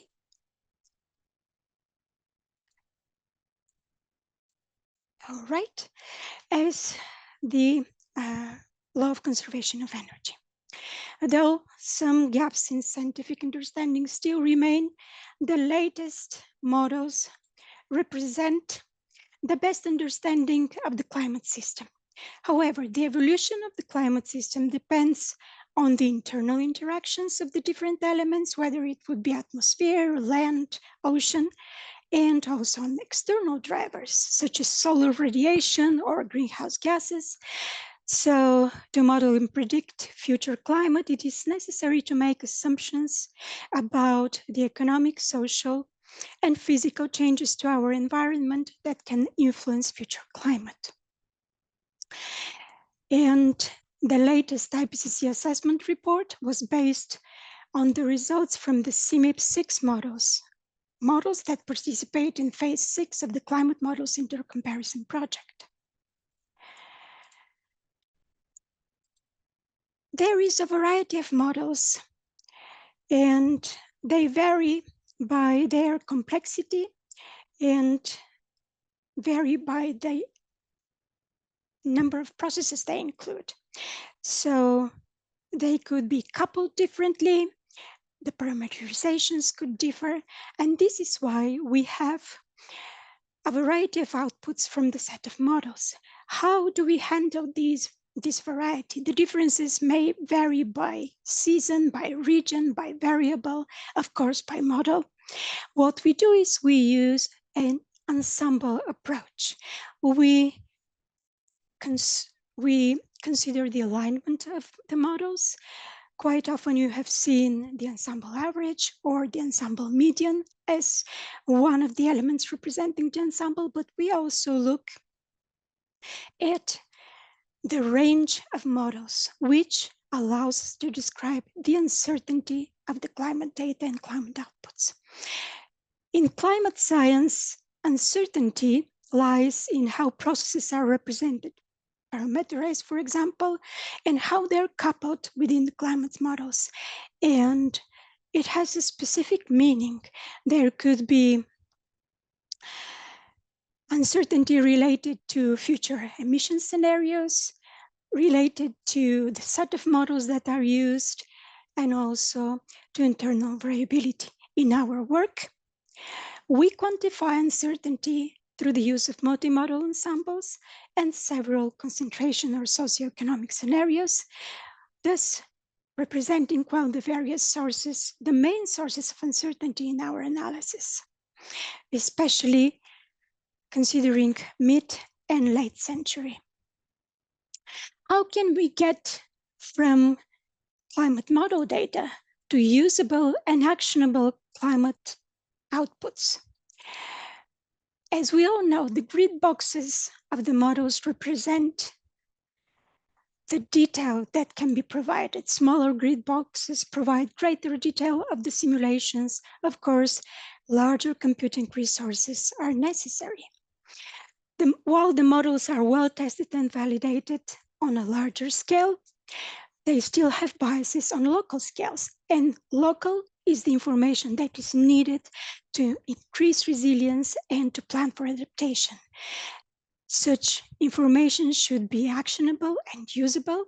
For example, average 7-day maximum temperature could be used to inform an analysis related to defined binder grades, or annual maximum 1, 3, or 7-day precipitation or runoff can be related to peak discharge and subsequent flooding impacts.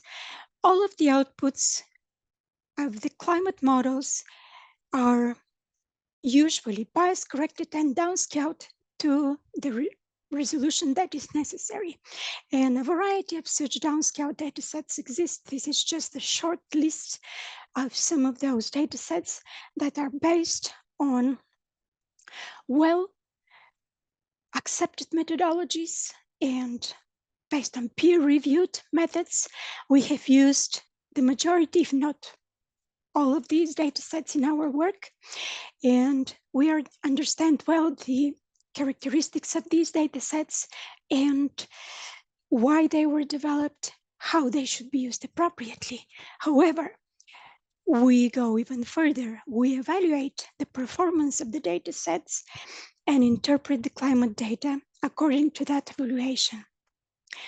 Such evaluation can increase our confidence in the results. We can move on now to the next element of the data-driven approach I'm presenting to you, focusing on the exposure and sensitivity information. If you look at the graph on the right, it exemplifies that vulnerability of an asset depends on the exposure, its sensitivity, and its adaptive capacity. Indeed, the exposure to the various hazards not only depends on the hazards we are considering, whether it would be historical extreme events or projected future changes of these extremes, but also depends on the location of the assets. Furthermore, we need to consider the sensitivity of these assets. How do they fare when they're exposed? Which means that we work with our partners and clients, having in mind the asset location and the conditions of the assets, and also we consider past performance, whether there is information on historical direct and indirect impacts, what are the vulnerabilities of the assets, and so forth. All of this allows us to tailor our work, our metrics and thresholds for the specific needs, and thus increase the salience and usability of the results.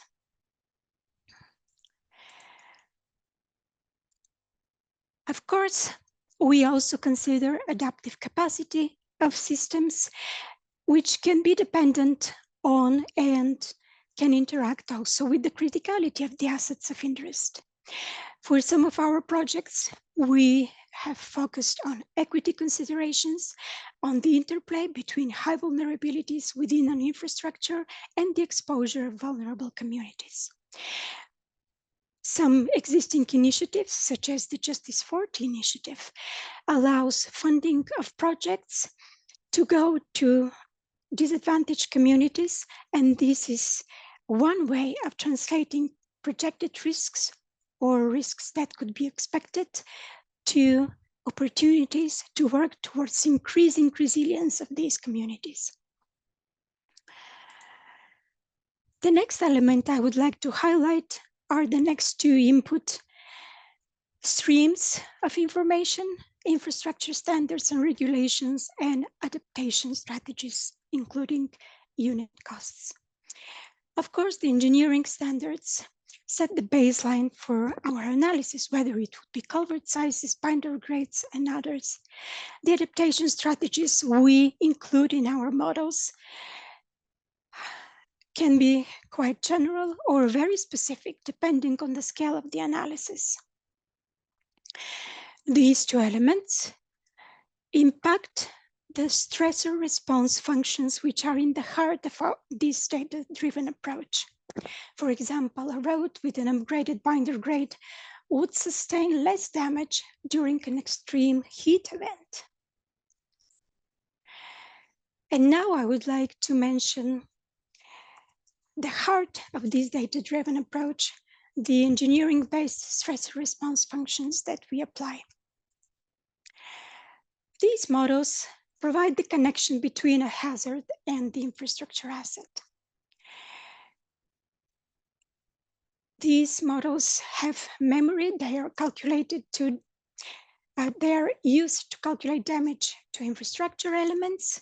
They are specific to each combination of hazard and asset type based on depth damage curves or fragility curves or deterioration functions, and can include primary and secondary impacts. When I say they have memory, this means that when you apply a certain adaptation action within the timeline of the model, this is taken into account and applied, and the model projects the future changes based on the adaptation actions that you already included. All of these are based on design standards, published articles, and monitored data. These stressor models produce a large amount of data. One simple example is the annual road reactive and proactive cost for each transportation district, road surface, road level, stressor, model, and scenario. All of these large amount of data provides a lot of flexibility for subsequent interpretation and synthesis, whether it would be in terms of types of assets, spatial areas of focus, or hazard impacts. Working with our clients, we could provide information to support them in their project prioritization, in their benefit costs analysis, choices of adaptation options, which can be included in a comprehensive vulnerability assessment, improvement plans, and other studies. Looking again at the data-driven approach, with all of the details included in it, I would like to now present how do we apply this data-driven approach, which can support vulnerability assessments, risk and opportunities analysis, pre-designed hazard assessments, resilience improvement planning, applications for funding. How do we apply it within our work? So the first examples I have are a set of 3, part of the EPA climate change impacts and risk analysis, and focusing on US highways, bridges, and rail infrastructure. They are national in scale. While talking about the examples, I would like to highlight the data we have focused on. The hazards we analyzed here for this specific example were temperature, precipitation, and freeze-thaw events. We used a variety of different sources of data, highway network data, climate projection data from a set of models under 2 concentration scenarios. We calculated direct and indirect costs. direct costs to infrastructure, such as repair costs, and some indirect costs to users under 3 scenarios: reactive, proactive adaptation, and no adaptation scenarios, where no adaptation means that the decision makers limit their annual spending on repairs due to climate change to what they have spent historically for the period 1986 to 2005. Reactive adaptation scenario means that the roads are repaired to maintain current service levels in response to climate change related damage. And proactive adaptation scenario means that the roads are protected and rehabilitated to prevent future impacts from climate stressors. The analysis indicated that there are high costs to infrastructure related to temperature and precipitation impacts, specifically, especially to paved roads. High costs, annual costs were projected for the end of the century. However, with a well-timed proactive adaptation, the analysis indicated large savings. The next example, again from the same EPA project, focuses on risk to operation of the US rail network. The vulnerability of the rail network is due to the minimal tolerance of rails to temperature shifts. We focused on high temperature impacts. The data were existing railroads, stations, and bridges, as well as average daily traffic volume. Climate projections data as well, similar to what the data we used in the previous analysis. In the results, we found that increasing temperatures will lead to significant damages. We analyzed cost to repair tracks and cost of delays. Well-timed proactive adaptation was projected to reduce average cumulative discounted costs through 2100. The final national scale example focuses on risk to vulnerable bridges in the contiguous US. The hazards were flooding due to peak flow from 24-hour precipitation with a 100-year return period. The data were existing bridges from the National Bridge Inventory and the same set of climate projections data. The analysis estimated costs of 2 levels of responses. One of them was application of riprap to stabilize bridges. The other was strengthening of bridge piers and abutments with additional concrete. We calculated what are the proactive maintenance and rehabilitation costs under 2 concentration scenarios. The first one, RCP 8.5, indicated greater changes, greater impacts, and hence greater costs, and costs were reduced under the lower concentration scenario. The final example focuses on a very specific asset.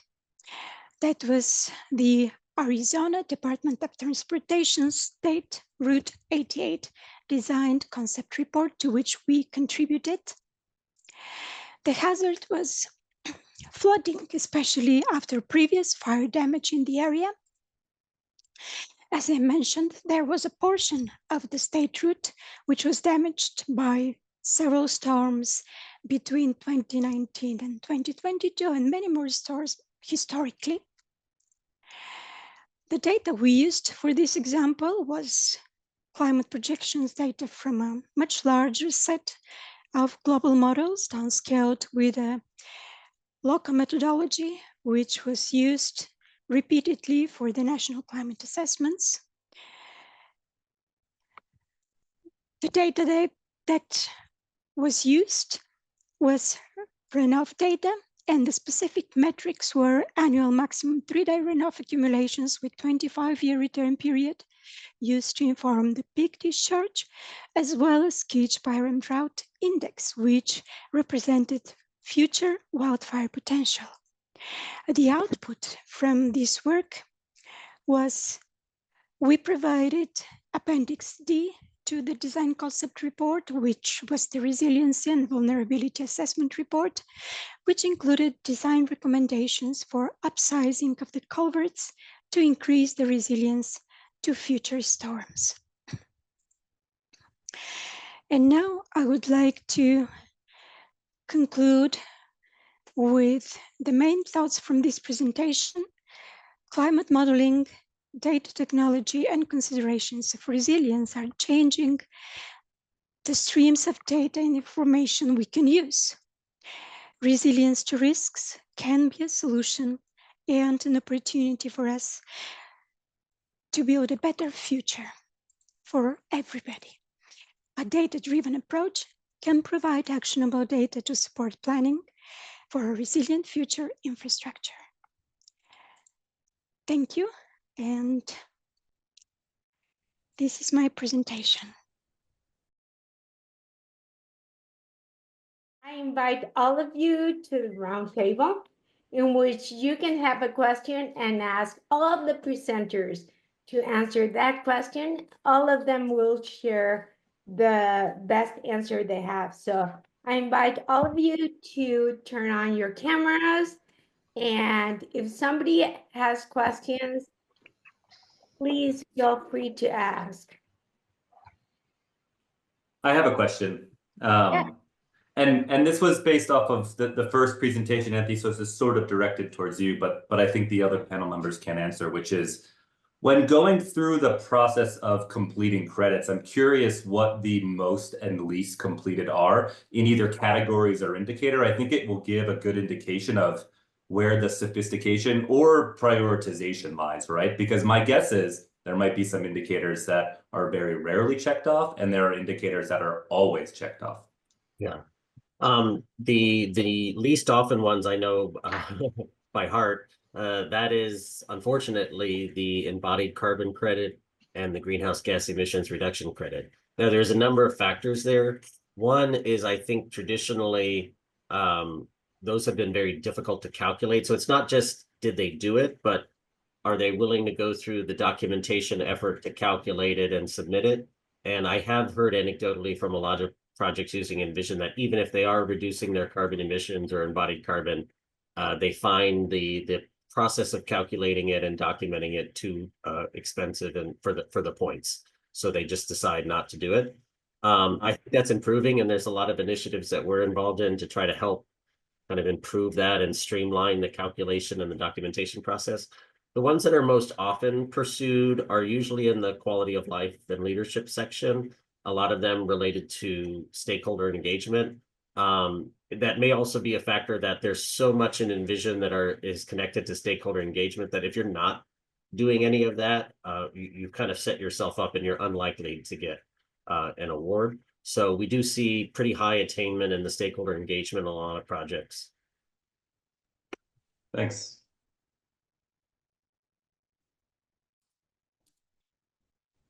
Thank you. Do we have any other question? I might comment on the embodied carbon. So yeah, Arcadis is headquartered in the Netherlands, and we have to follow all EU regulations. And one thing that's coming up is the Corporate Reporting Sustainability Directive. So with that, we're going to have to start reporting on embodied carbon and water impacts, social impacts of all of our projects. I believe that the reporting requirement starts in 2027. So we're going to see a lot more of that. Thank you for that insight, Melissa. And yes, we can learn so much from other countries, other continents, what they're doing. And so whatever experience you can bring to the US and to the table is very much appreciated. So thank you. So one thing that I heard throughout all the presentations is, how can we make the information we have, what we think is important to the projects, first usable for the client to either consider climate change in their scope, or make them aware that this is something they need to act on now? And I'll start with Melissa. Yeah, so in the water industry, sometimes I say that we are a victim of our own success. Most people, I'm sure, on this call have never experienced not having running water in their house. And the public is used to things just working. They don't know what goes into creating infrastructure that works. And I think that one thing that we can do to help push the whole industry along is work to educate the public on what really does go into building all this infrastructure that they touch every single day of their lives. And as the public gains some better awareness, then they'll also pressure their utilities, their Department of Transportation, their organizations to implement some of the changes that they want to see. And ideally, hopefully, they'll also be more willing to pay for some of those when they understand everything that goes into it. Thank you. Bill? It's a puzzling question to me. I'm not out there in the field like you guys are, but it just seems to me that the way I've been hearing it from conversations and stuff from people who are is that it sort of depends on your relationship to your client and what kinds of things you think the client will buy or not. And you go back to the back when I was in consulting working with Larry, we had a kind of a business card that said the client is always right. If not, see the other side. And the other side said the client is always right. See the other side. And that's the way we've been operating. So there's a bit of a trepidation, I think, embedded in our system or in our culture and consulting, so that the client is out there expecting the standards. If somehow you have a client that's on the early adopter stage and has somehow seen the light and seen what climate can do and see that it's in his interest to consider that, then you've got an opening. But there's a lot of trepidation on part of people out there in the consulting industry, I think, and particularly in the big guys, the top 5 or 10 consulting firms out there, are the A&Es, that you don't want to mess up. You got to get the next job. You don't want to do something that the next competitor will say, "Wow, that's a lot of hooey. You don't have to worry about climate. We can do it at a cheaper job. And by the way, you're going to look good if you come in with a lesser cost for the project than this other guy might have put there." So to me, it's taking baby steps. It's a bit on walking on eggshells on the part of the A&E side. And to me, there's a combination. You've got to find a situation where you've got a client that's willing to talk about it, an expertise in-house that you're willing to put your neck out and say, yes, we can do something like that. Like some of the Galina and others have said, that they have the models, they have the people to do it. And thirdly, you got to have somebody above the project owner's head, the politician, the department head, or somebody that's willing to step up and back up the person who's making this decision, so that you've got that perfect storm of the right individuals are saying, yes, we're going to do this. Yes, we're going to try to adapt to a client. And we get some hiccups, there's somebody in back of me to do that. My story that I tell in my course is Poudre School District in Northern Colorado at Fort Collins. They had that right combination. And this goes back 10 years or more, they got a big bond issue to redo the schools. They said, or they were told by the superintendent, that make these schools sustainable. And they were given their head to do this and created schools. They built them that were 10% cheaper than traditional, and their operating costs were 20 to 40% less than normal operating costs. They all did it by changing the way the project was run. They got everybody cooperating together. They had they tried new technologies. They shared risk. They did all those things we talk about, and so they had it. Update: the school superintendent left, and a new guy came in that was scared to death about messing up anything, and everybody left, and they're back to normal. So it's a rare situation, but that's, to me, what's where you have to look for. Yeah, I think the part of the conversation that we need to have is there used to be a mentality that if you want to build something that is sustainable or even green, it's going to cost more, which actually is not always the case because there has to be a way of reusing, remixing, rehabbing, and all that part can be placed in the scope of a green project. And the life cycle cost might be less than doing the things the same way and then dealing with O&M at the 5 year and not the 10 years because we made it more reliant, more redundant.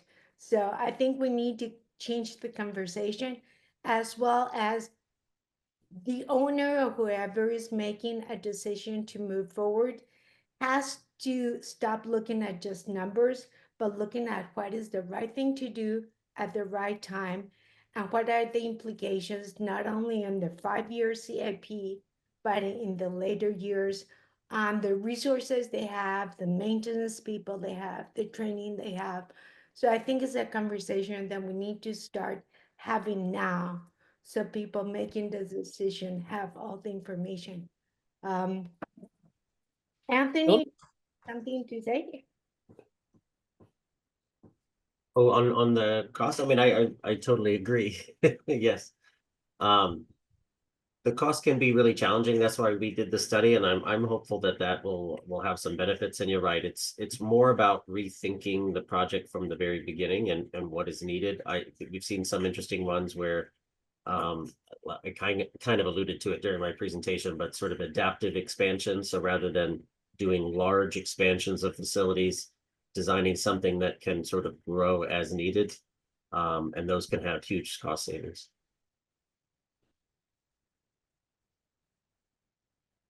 I wanted to jump in on that a little bit too, Please, Larry. if I can. Of course.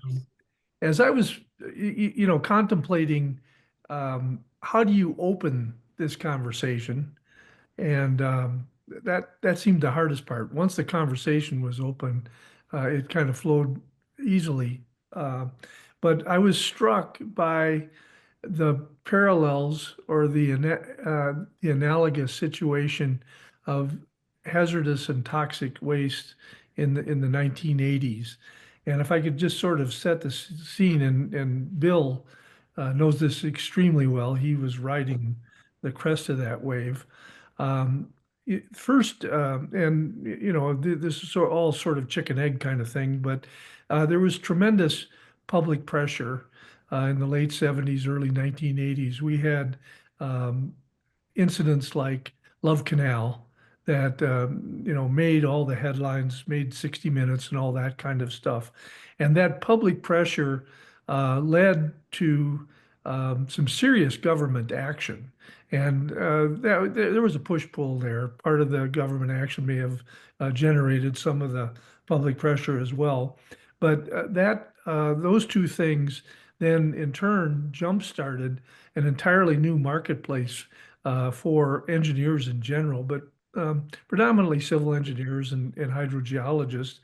And there was a rush to take advantage of that, and in that rush, a couple of things occurred.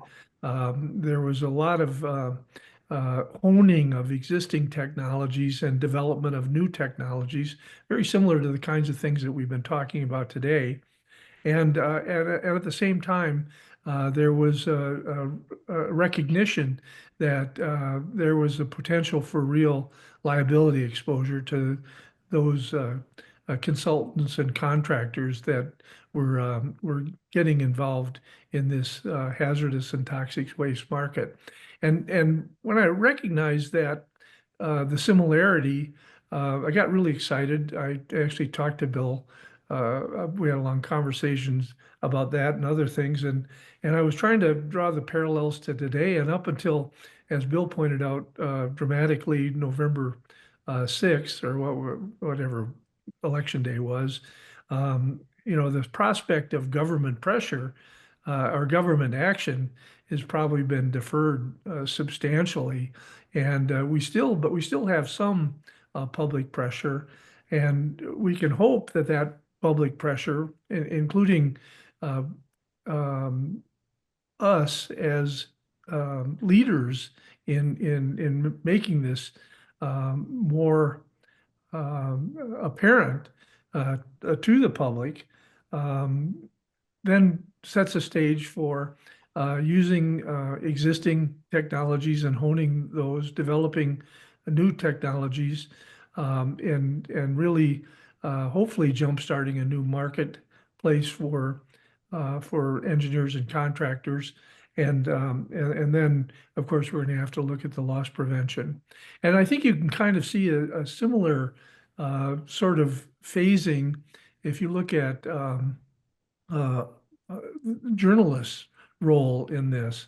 And if you look at the journalist role in climate change, it's really interesting that beginning in the late 70s and 1980s, there was quite a bit of interest on the part of journalists in talking about climate change, and the reaction from generally the public at large and from political leadership was skepticism and denial, and it kind of went away in the 90s, and then in the maybe the late aughts, it started to become more apparent, and from there was more interest on the part of journalists in talking about climate change, and skepticism and denial kind of changed to the attitude of, well, what are the data telling us?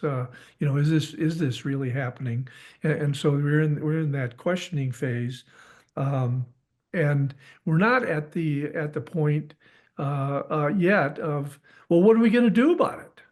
We're perhaps at the cusp, and I think this was the parallel situation in the 70s and 80s for solid and hazardous waste, that journalists played a tremendous role in going from skepticism and denial into well, what are the data telling us, to let's do something about it.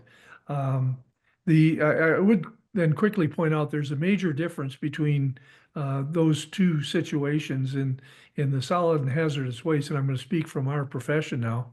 In solid and hazardous and toxic waste, we as practitioners had our choice. We could decide to jump feet first and join into that marketplace, join into that technology, and it certainly has created almost you might call a new branch of engineering, this environmental engineering, as dealing with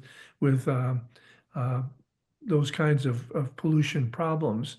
I would say, though, that we don't have that choice going forward. This is going to affect all of us. And I think Bill has done a great job in pointing out to civil engineers that we've got to really act on this. We've got to take leadership in this, and we got to make things happen. Sadly, our commentary is that there's not enough people listening yet. Thank you, Bill. Yes, and the topic of this symposium was "It's time to act," because I think it's important that, yes, we have the conversations, but we need to start acting, and we need to be the influencers that make our community think, act, and expect change from that action. Now, one of the things that happened a long time ago, and I wasn't here in the States, so this is just a third comments I heard before, is that there used to be language used that this was global warming. And people said, well, in my place, it's not warm. Maybe I'm getting more precipitation. And so there was a reaction against that, and they saw some laws enacted that were making more difficult for them to act, do, or buy things, or for others to work in industries with fusible, etc. So I think that the language and the terminology used in our discourse between specialists, between community leaders is very important. What do you think that is the one or two terms that are significantly important for any action we take now and in the future? This question goes to Melissa. That's a really good question. Something that I've said before is an engineer can have the best idea in the world and it will go as far as their ability to communicate the value of that idea. I think resilience is a term that resonates more with the public than sustainability right now. People want to know that they'll be protected in a hurricane or a wildfire, but sustainability is still a more abstract term to them. From what I've seen anyways, that people are more concerned about how situations will affect them personally. And sometimes the public tends to think, well, experts will handle the rest of it. So I think speaking to the public about building resilient communities and restoring communities is probably where I have seen the most success. Thank you, Melissa. And Anthony, I saw that you were shaking your head. Yeah, I would agree 100%. Resilience is by far the easier term, and even with government agencies and things in language, resilience is going to be the term. And I think moving into a more conservative federal government, resilience is going to be an easier term. I'd probably, as much as I'm a huge advocate for equity, just being practical, I think that's not a word you're going to want to use starting in January. So I think you could look at terms like, just as Melissa said, community restoration, community growth, opportunity, things like that. But I'd probably stay away from the kind of politicized words. That made me think. One I might throw on is security. So energy security. When you have the solar panels, you are in complete control. And I think that resonates across different mindsets.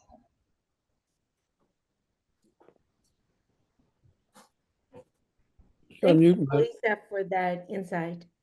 Bill? Yeah, just quickly. Yeah, just respond. I'm not looking for the final word. My sense, and the people I talk to, I ended up in the book going back to square one, doing a basic cartoon level 7th grade kind of thing that explained what sustainability was, and then went back to talk about resilience. I think people need to understand what they're facing. And going back to Larry's ASCE waste analysis, we didn't really start hitting the bricks and doing a lot of work in hazardous waste cleanup until Ann Gorsuch and her minions there just screwed it up entirely by doing things that looked like they were colluding with the industry on this, and scared the pants off of everybody. And all of a sudden, every congressman wanted at least 2 hazardous waste sites in their district in order to go clean them up and stand there with shovel in hand saying, I did this. I mean, it just changed the whole mindset around. I don't think we've got a clear-cut thing, but what's going to happen, though, we're going to get these continuing disaster after disasters, and they're going to have to figure out at some point that something else is going on, and whatever you call it, that's got to get fixed. And for our purpose, I want to throw in something that about our position.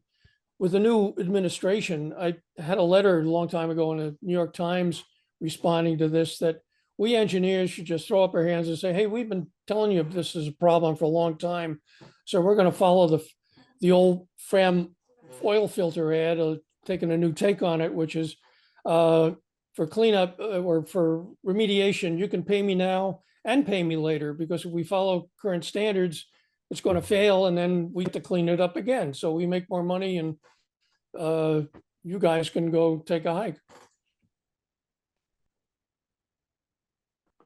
Thank you. TJ?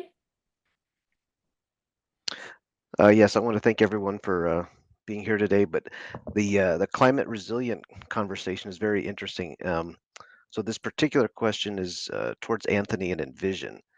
It appeared that the current setup, that the climate and resilience chapter has the fewest points assigned to it.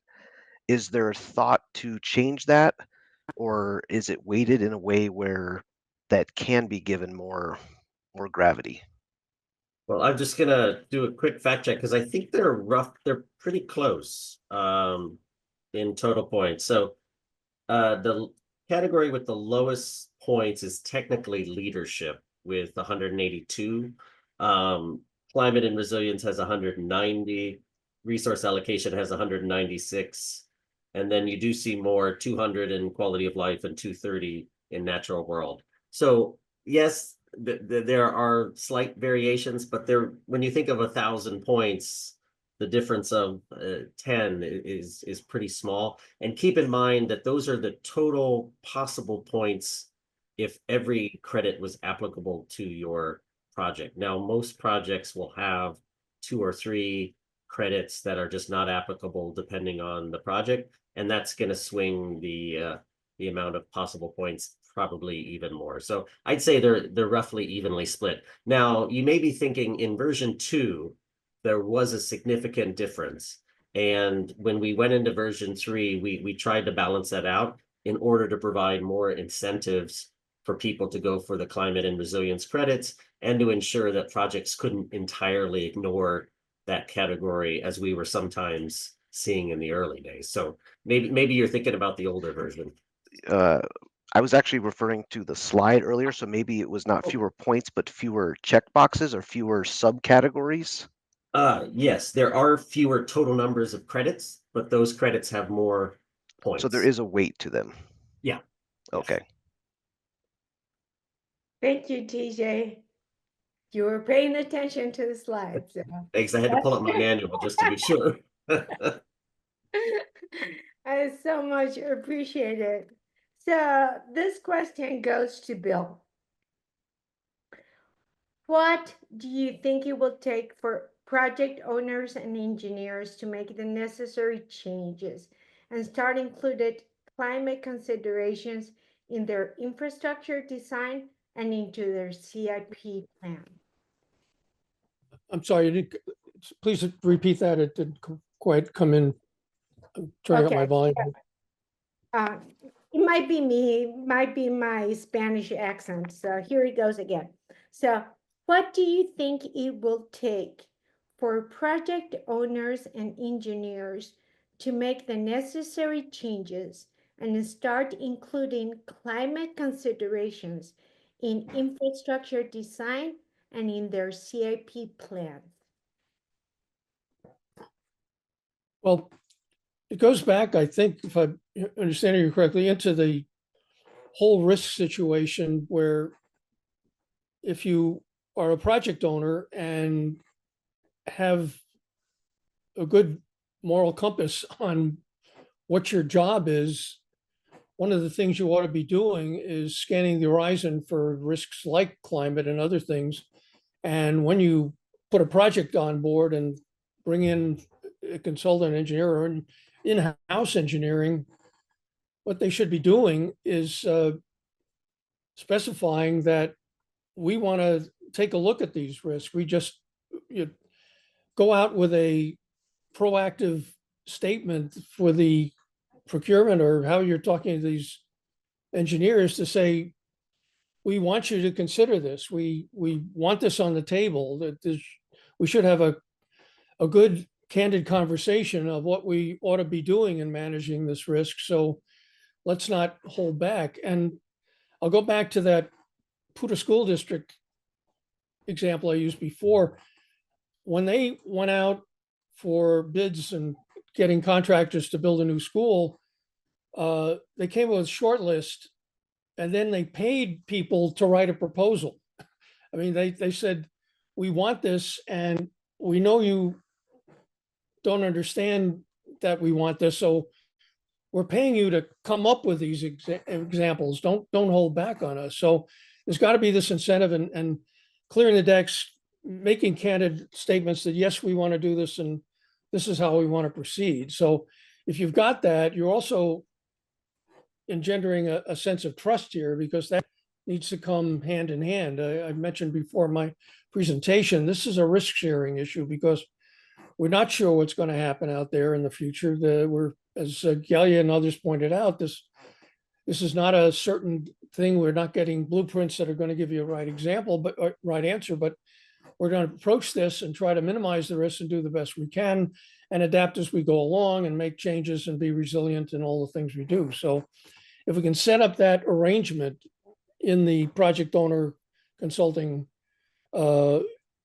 teamwork arrangement, then I think we have something. If we don't, and we get to this arm's length back to the old days of arrangement, then I think we're going to be lost, because and if you're in the business, you're not going to take risks that you don't want to do, and you're not going to, this is all about your business, so you're going to be very cautious unless you have that confidence in the way the project owner wants to approach this.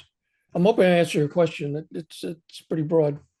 Yeah, yes, you did. So we are fortunate that we live in an urban area. Phoenix is large, and we have a lot of people that are technically savvy, and we get exposed to new ideas and new education paths. But I know of some suburban or rural communities which, like you said in your presentation, we don't know what we don't know, right? Right. And so sometimes it takes that conversation from us for them to start thinking about their project in terms of climate change, of resilience, of redundancy, that's the way in which we are going to generate change. Because as I said in my presentation, it is not enough to have this symposium and be here. We need to advocate for change, to do the things right at the right moment with the right people. And sometimes they're not exposed to the right people, so we have to bring that change to them. So Well, yeah, on that point, answered the question, but okay, on that point of going to rural, I mean, there are people in rural communities that understand how climate change is affected. The farmers understand it big time because of crops getting flooded out and then dryness and all of that. So I think, sitting back and thinking about how to educate a broad sector and from different vantage points and others would be a good thing to do. Because I think so I mentioned earlier, we talk to ourselves and, we have the choir here that we're preaching to, but we've got to get out and we got to talk to other people who have different levels of understanding of all of this and try to speak to them in language they understand. yes, I totally agree. People know how climate affects their life, their livelihood, and we need to start exposing them to how they are affected and how others are affected, but everybody depends and there's links with everything we do within our community. So thank you. Okay, I know I have hammered everybody with my questions. Does anybody have any other questions? Well, I got one. How are you guys seeing the clients out there? I mean, I've got my own perception and it's my little world, but are project owners starting to buy into this big time, or do you face the struggle that I see out there with people just not understanding this? They're just going out, hey, these are the standards and codes we follow, and that's it. And that's, if I do something different, that's a risk. Right. I think there's a pretty big spread from what I've seen, right? There are people who get it, right? There are people out there that get it and want to incorporate this and are open-minded, and they're just few and far between. And then I think there are a large group that are just starting that process, right? They are sort of just learning now. They are open to this. They are, there is an education, there is a learning curve to this. And before they start to commit, I think there's a group there. And then I think the unfortunate reality is there's also a group of people who are learning through basically natural disasters. There are groups of people who have built something to a certain standard and have seen it fail 3 times in the last 5 years, who essentially are just being forced into that. And it doesn't really matter where you are, whether you're a skeptic or not. If you are an owner and you are building something to a certain standard and you have seen it fail multiple times, or you're beginning to see things around you fail, I think you inherently just start to change the way you think about it.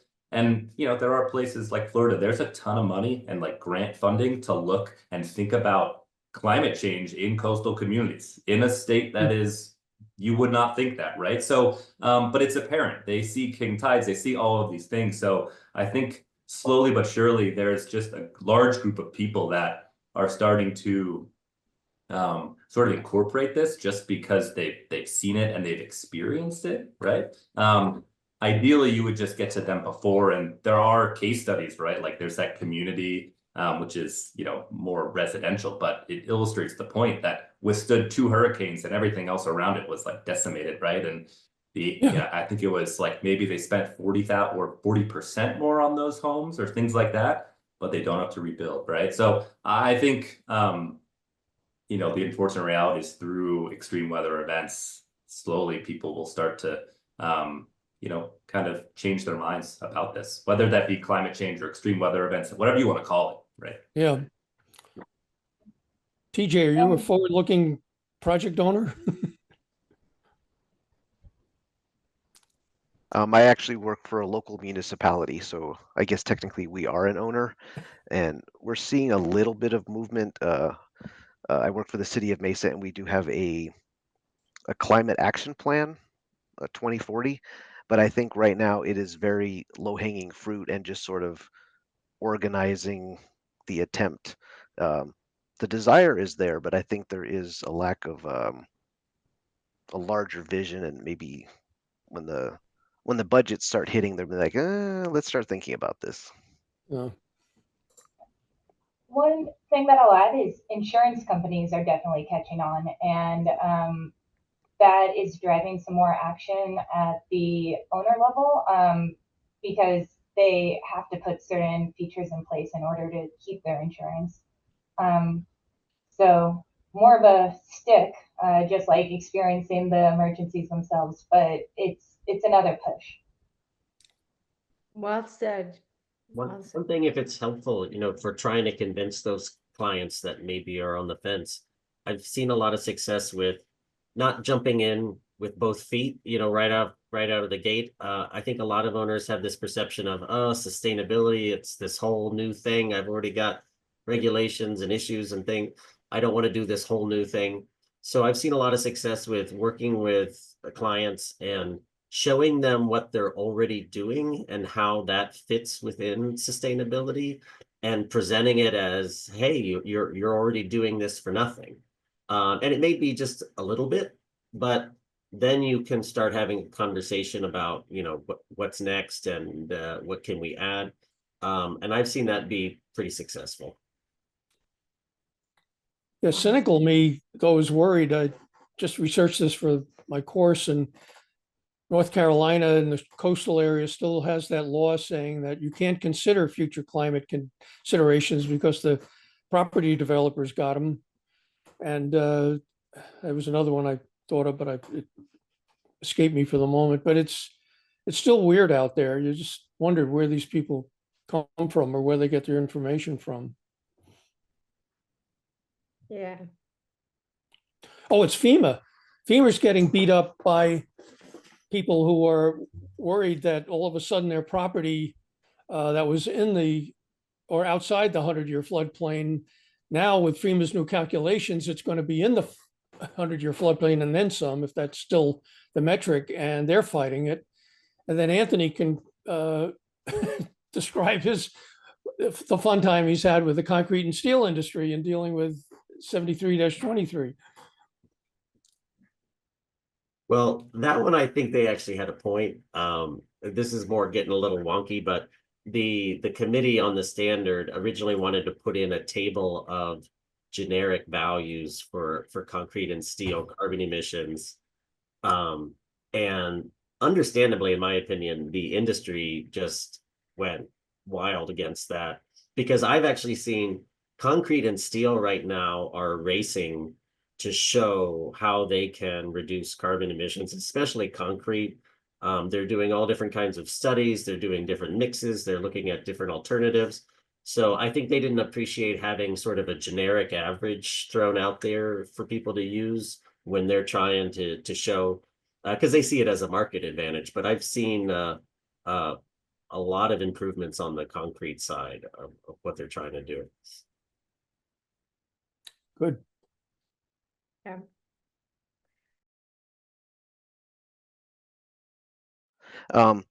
So I just want to start with a few takeaways, and I wrote down a few notes from some of the speakers today. But I think they all kind of work well in unison with each other. We are finally at a point where climate change is no longer just sort of a pipe dream. It's not a what if. It's here. It's in people's lives, and I think the alarm clock has sounded. As Bill mentioned, the back-to-back hurricanes on the East Coast, where they literally had like 2 weeks in between, is almost unheard of. So I think it's finally getting people's attention. So this is a major challenge that we really haven't sort of in the modern era, and there really is a great opportunity. As Larry mentioned, it's a huge magnitude of the problem, but it's also great opportunity. So those of us sort of on the forefront kind of need to be advocates for this, because it's going to take a whole army of people to kind of move this thing forward. We are living the climate change movie right now. It is good to see that there are resources and guidelines emerging, specifically for myself as a civil engineer, the ASCE policy that came out, I believe, last year, as a lot as the consultants mentioned, the digital tools and databases. We had one presentation with AI. I know there's a lot of research at universities and even at private industries. As Anthony mentioned, concrete, asphalt. There's a growing groundswell of data out there, and from what I've seen, there's a lot of sharing of it.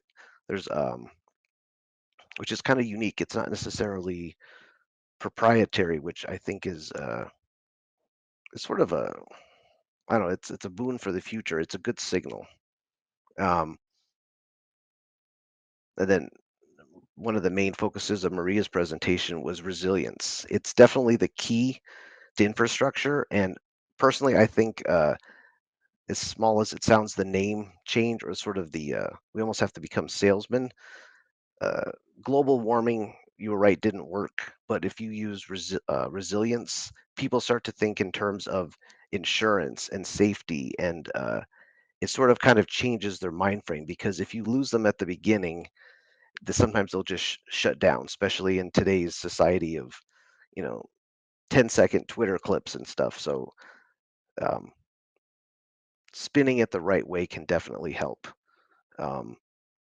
With that said, we have to dig deeper and take a broader view at all of our projects.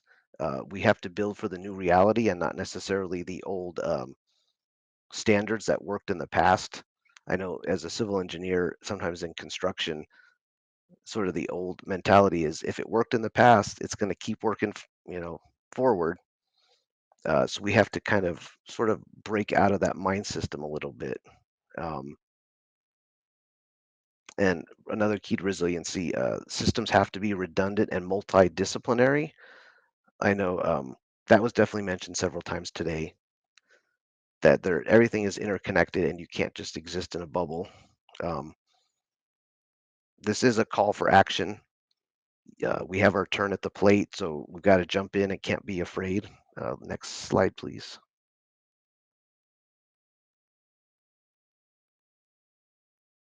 So the next steps.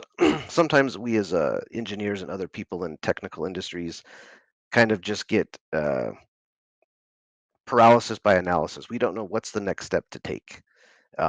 We have good intentions, but sometimes the systems are just too big to overcome. So we just have to just move forward. I think building more databases, being willing to learn more tools and share that We have to become influencers, perhaps mentors. We can't just sort of exist in our own little cubicle world. We have to kind of step outside of that and become communicators and even politicians to a lesser extent. Be active, whether it's at the local level, the national level, sharing data, just sort of spreading the word. And I'm glad to see that there's more people and more clients willing to view projects as entire systems and not just standalone, single. The bus stop project is not just a bus stop. It involves the neighborhood and the community and the infrastructure, everything that goes with it. Next slides, please. Before I get to the presenters, I did have a few final notes, sort of based on the speaking today. Kind of boils down to three things. We're currently in a reality where there's obstacles, common obstacles that we're all facing. There's political and even some industry resistance to reality. We were talking about the climate deniers and sort of the stick your head in the sand. Sometimes when there's too much change, people sort of default to denying the safety. If I just ignore it, it'll go away. So that is an obstacle we all have to overcome. Also within engineering and probably the technical scientific community at large, there's sort of a culture of strict conformance, sort of afraid to step out, take a chance. So those are some common thread obstacles. There are solutions that are starting to come about. A lot of these green programs, education. We have to be willing to kind of rock the boat, shake things up. Don't be afraid to cause a little controversy. We have to work outside of our comfort zone, because the only way to work towards a common goal is if we're all pulling in the same direction. And if you're just doing it by yourself, it's not going to work. So we all have to learn to step outside of the technical realm, become better communicators, better collaborators, excuse me. Sort of jump into the political realm, perhaps. Stand up when you're meeting with your clients, or if you work for an owner, sort of advocate for it. So these are just some of the thoughts that I feel kind of connect all the topics today for sustainability. So I want to take the time to individually thank our presenters. Of course, MariaAngélica, she is the president of our local Phoenix sustainability within ASCE. She did a lot of work to put this symposium together, and also her own presentation. So thank you, Maria. Anthony, you are a advocate for Envision and ISI, and I also saw part of the conference you guys had Wednesday and yesterday. So I was pleased to see sort of the number of international people. Not necessarily talked about too much today, but there is a global groundswell for these type of improvements. And Jennifer, a lot of good information about drainage and water, and a lot of practical projects. I'm glad to see that that there's a lot of opportunity out there and a lot of variety of projects as well. Bill, I definitely want to check out your book. It sounds like that's self-plug. I'm sure maybe in the chat you can put where we can find it on Amazon. But I think definitely people need to sort of change their mindsets, and perhaps that is one of a good place to start. And Larry, you are the never-ending climate change advocate, also another member of our committee. It's definitely been very insightful for me to hear your presentation and sort of long history of how the industry has changed. Melissa, very data-driven and very I don't know what the right word is, but it seemed very very comprehensive. And I think that that's going to help sell a lot of skeptics as we kind of move forward. And Galia, same with you. Very, very detailed, very analytics. If people are willing to accept analytics in baseball, I think they can accept it in climate change and infrastructure. Next slide, please. And then even though we were online, we did have sponsors. ACEC, which is the American Council of Engineering Companies of Arizona, and of course ASCE, the American Society of Civil Engineers. We are part of the Phoenix local branch, but I know this also extends to every level within ASCE. And I may have one more slide here. Oh, just sort of a local plug for those of you who don't know. Myself, Maria, and Larry, we are the 3 members of the Phoenix Branch Sustainability Committee. And up to this point, our main focus has been on education. We've had occasional online presentations, sort of like this. We now have a dedicated web page where we're trying to build a catalog of resources, different links to different technical pages. So I think that's another obstacle sometimes engineers have, is they want to do something, but don't necessarily know where to look or where to turn. So I think something as simple as adaptive resources can be really helpful, and that could be an easy step to do within your own businesses. And if we send out the slides, that shows the link to our website. And then there is one more page. We do have a survey, and this may be more for our ASU hosts. Is the survey, let's see here, is the survey live on the screen, or do we have to send out the PowerPoint, because that is a link? Yeah, so what I can do is after the symposium, when the symposium closes, I can send the survey out with a thank you, and then let them know when the recording is going to be available on our webpage, so that they can look at the recording again or send it out to people that weren't able to come here. Because even if they were not here, the information is valuable for now and the future. So let's be advocates for change, for knowledge, and please let them know that we're always wanting good people in our committee. And if they have a good topic to present, to please come to me. We have 3 educational webinars next year that we're wanting to have great topics on. So I encourage all of you to think that every year we're going to have a similar symposium. If you want to participate or you just want to attend, please know that it's going to be at the same time next year. So thank you. And thank you, TJ. I'll send out the survey if you provide me the link. You can email me. Yes, okay. And it's a quick, there's probably 5 or 6 questions. Perfect. If we would appreciate that. So once again, thank you everybody for attending.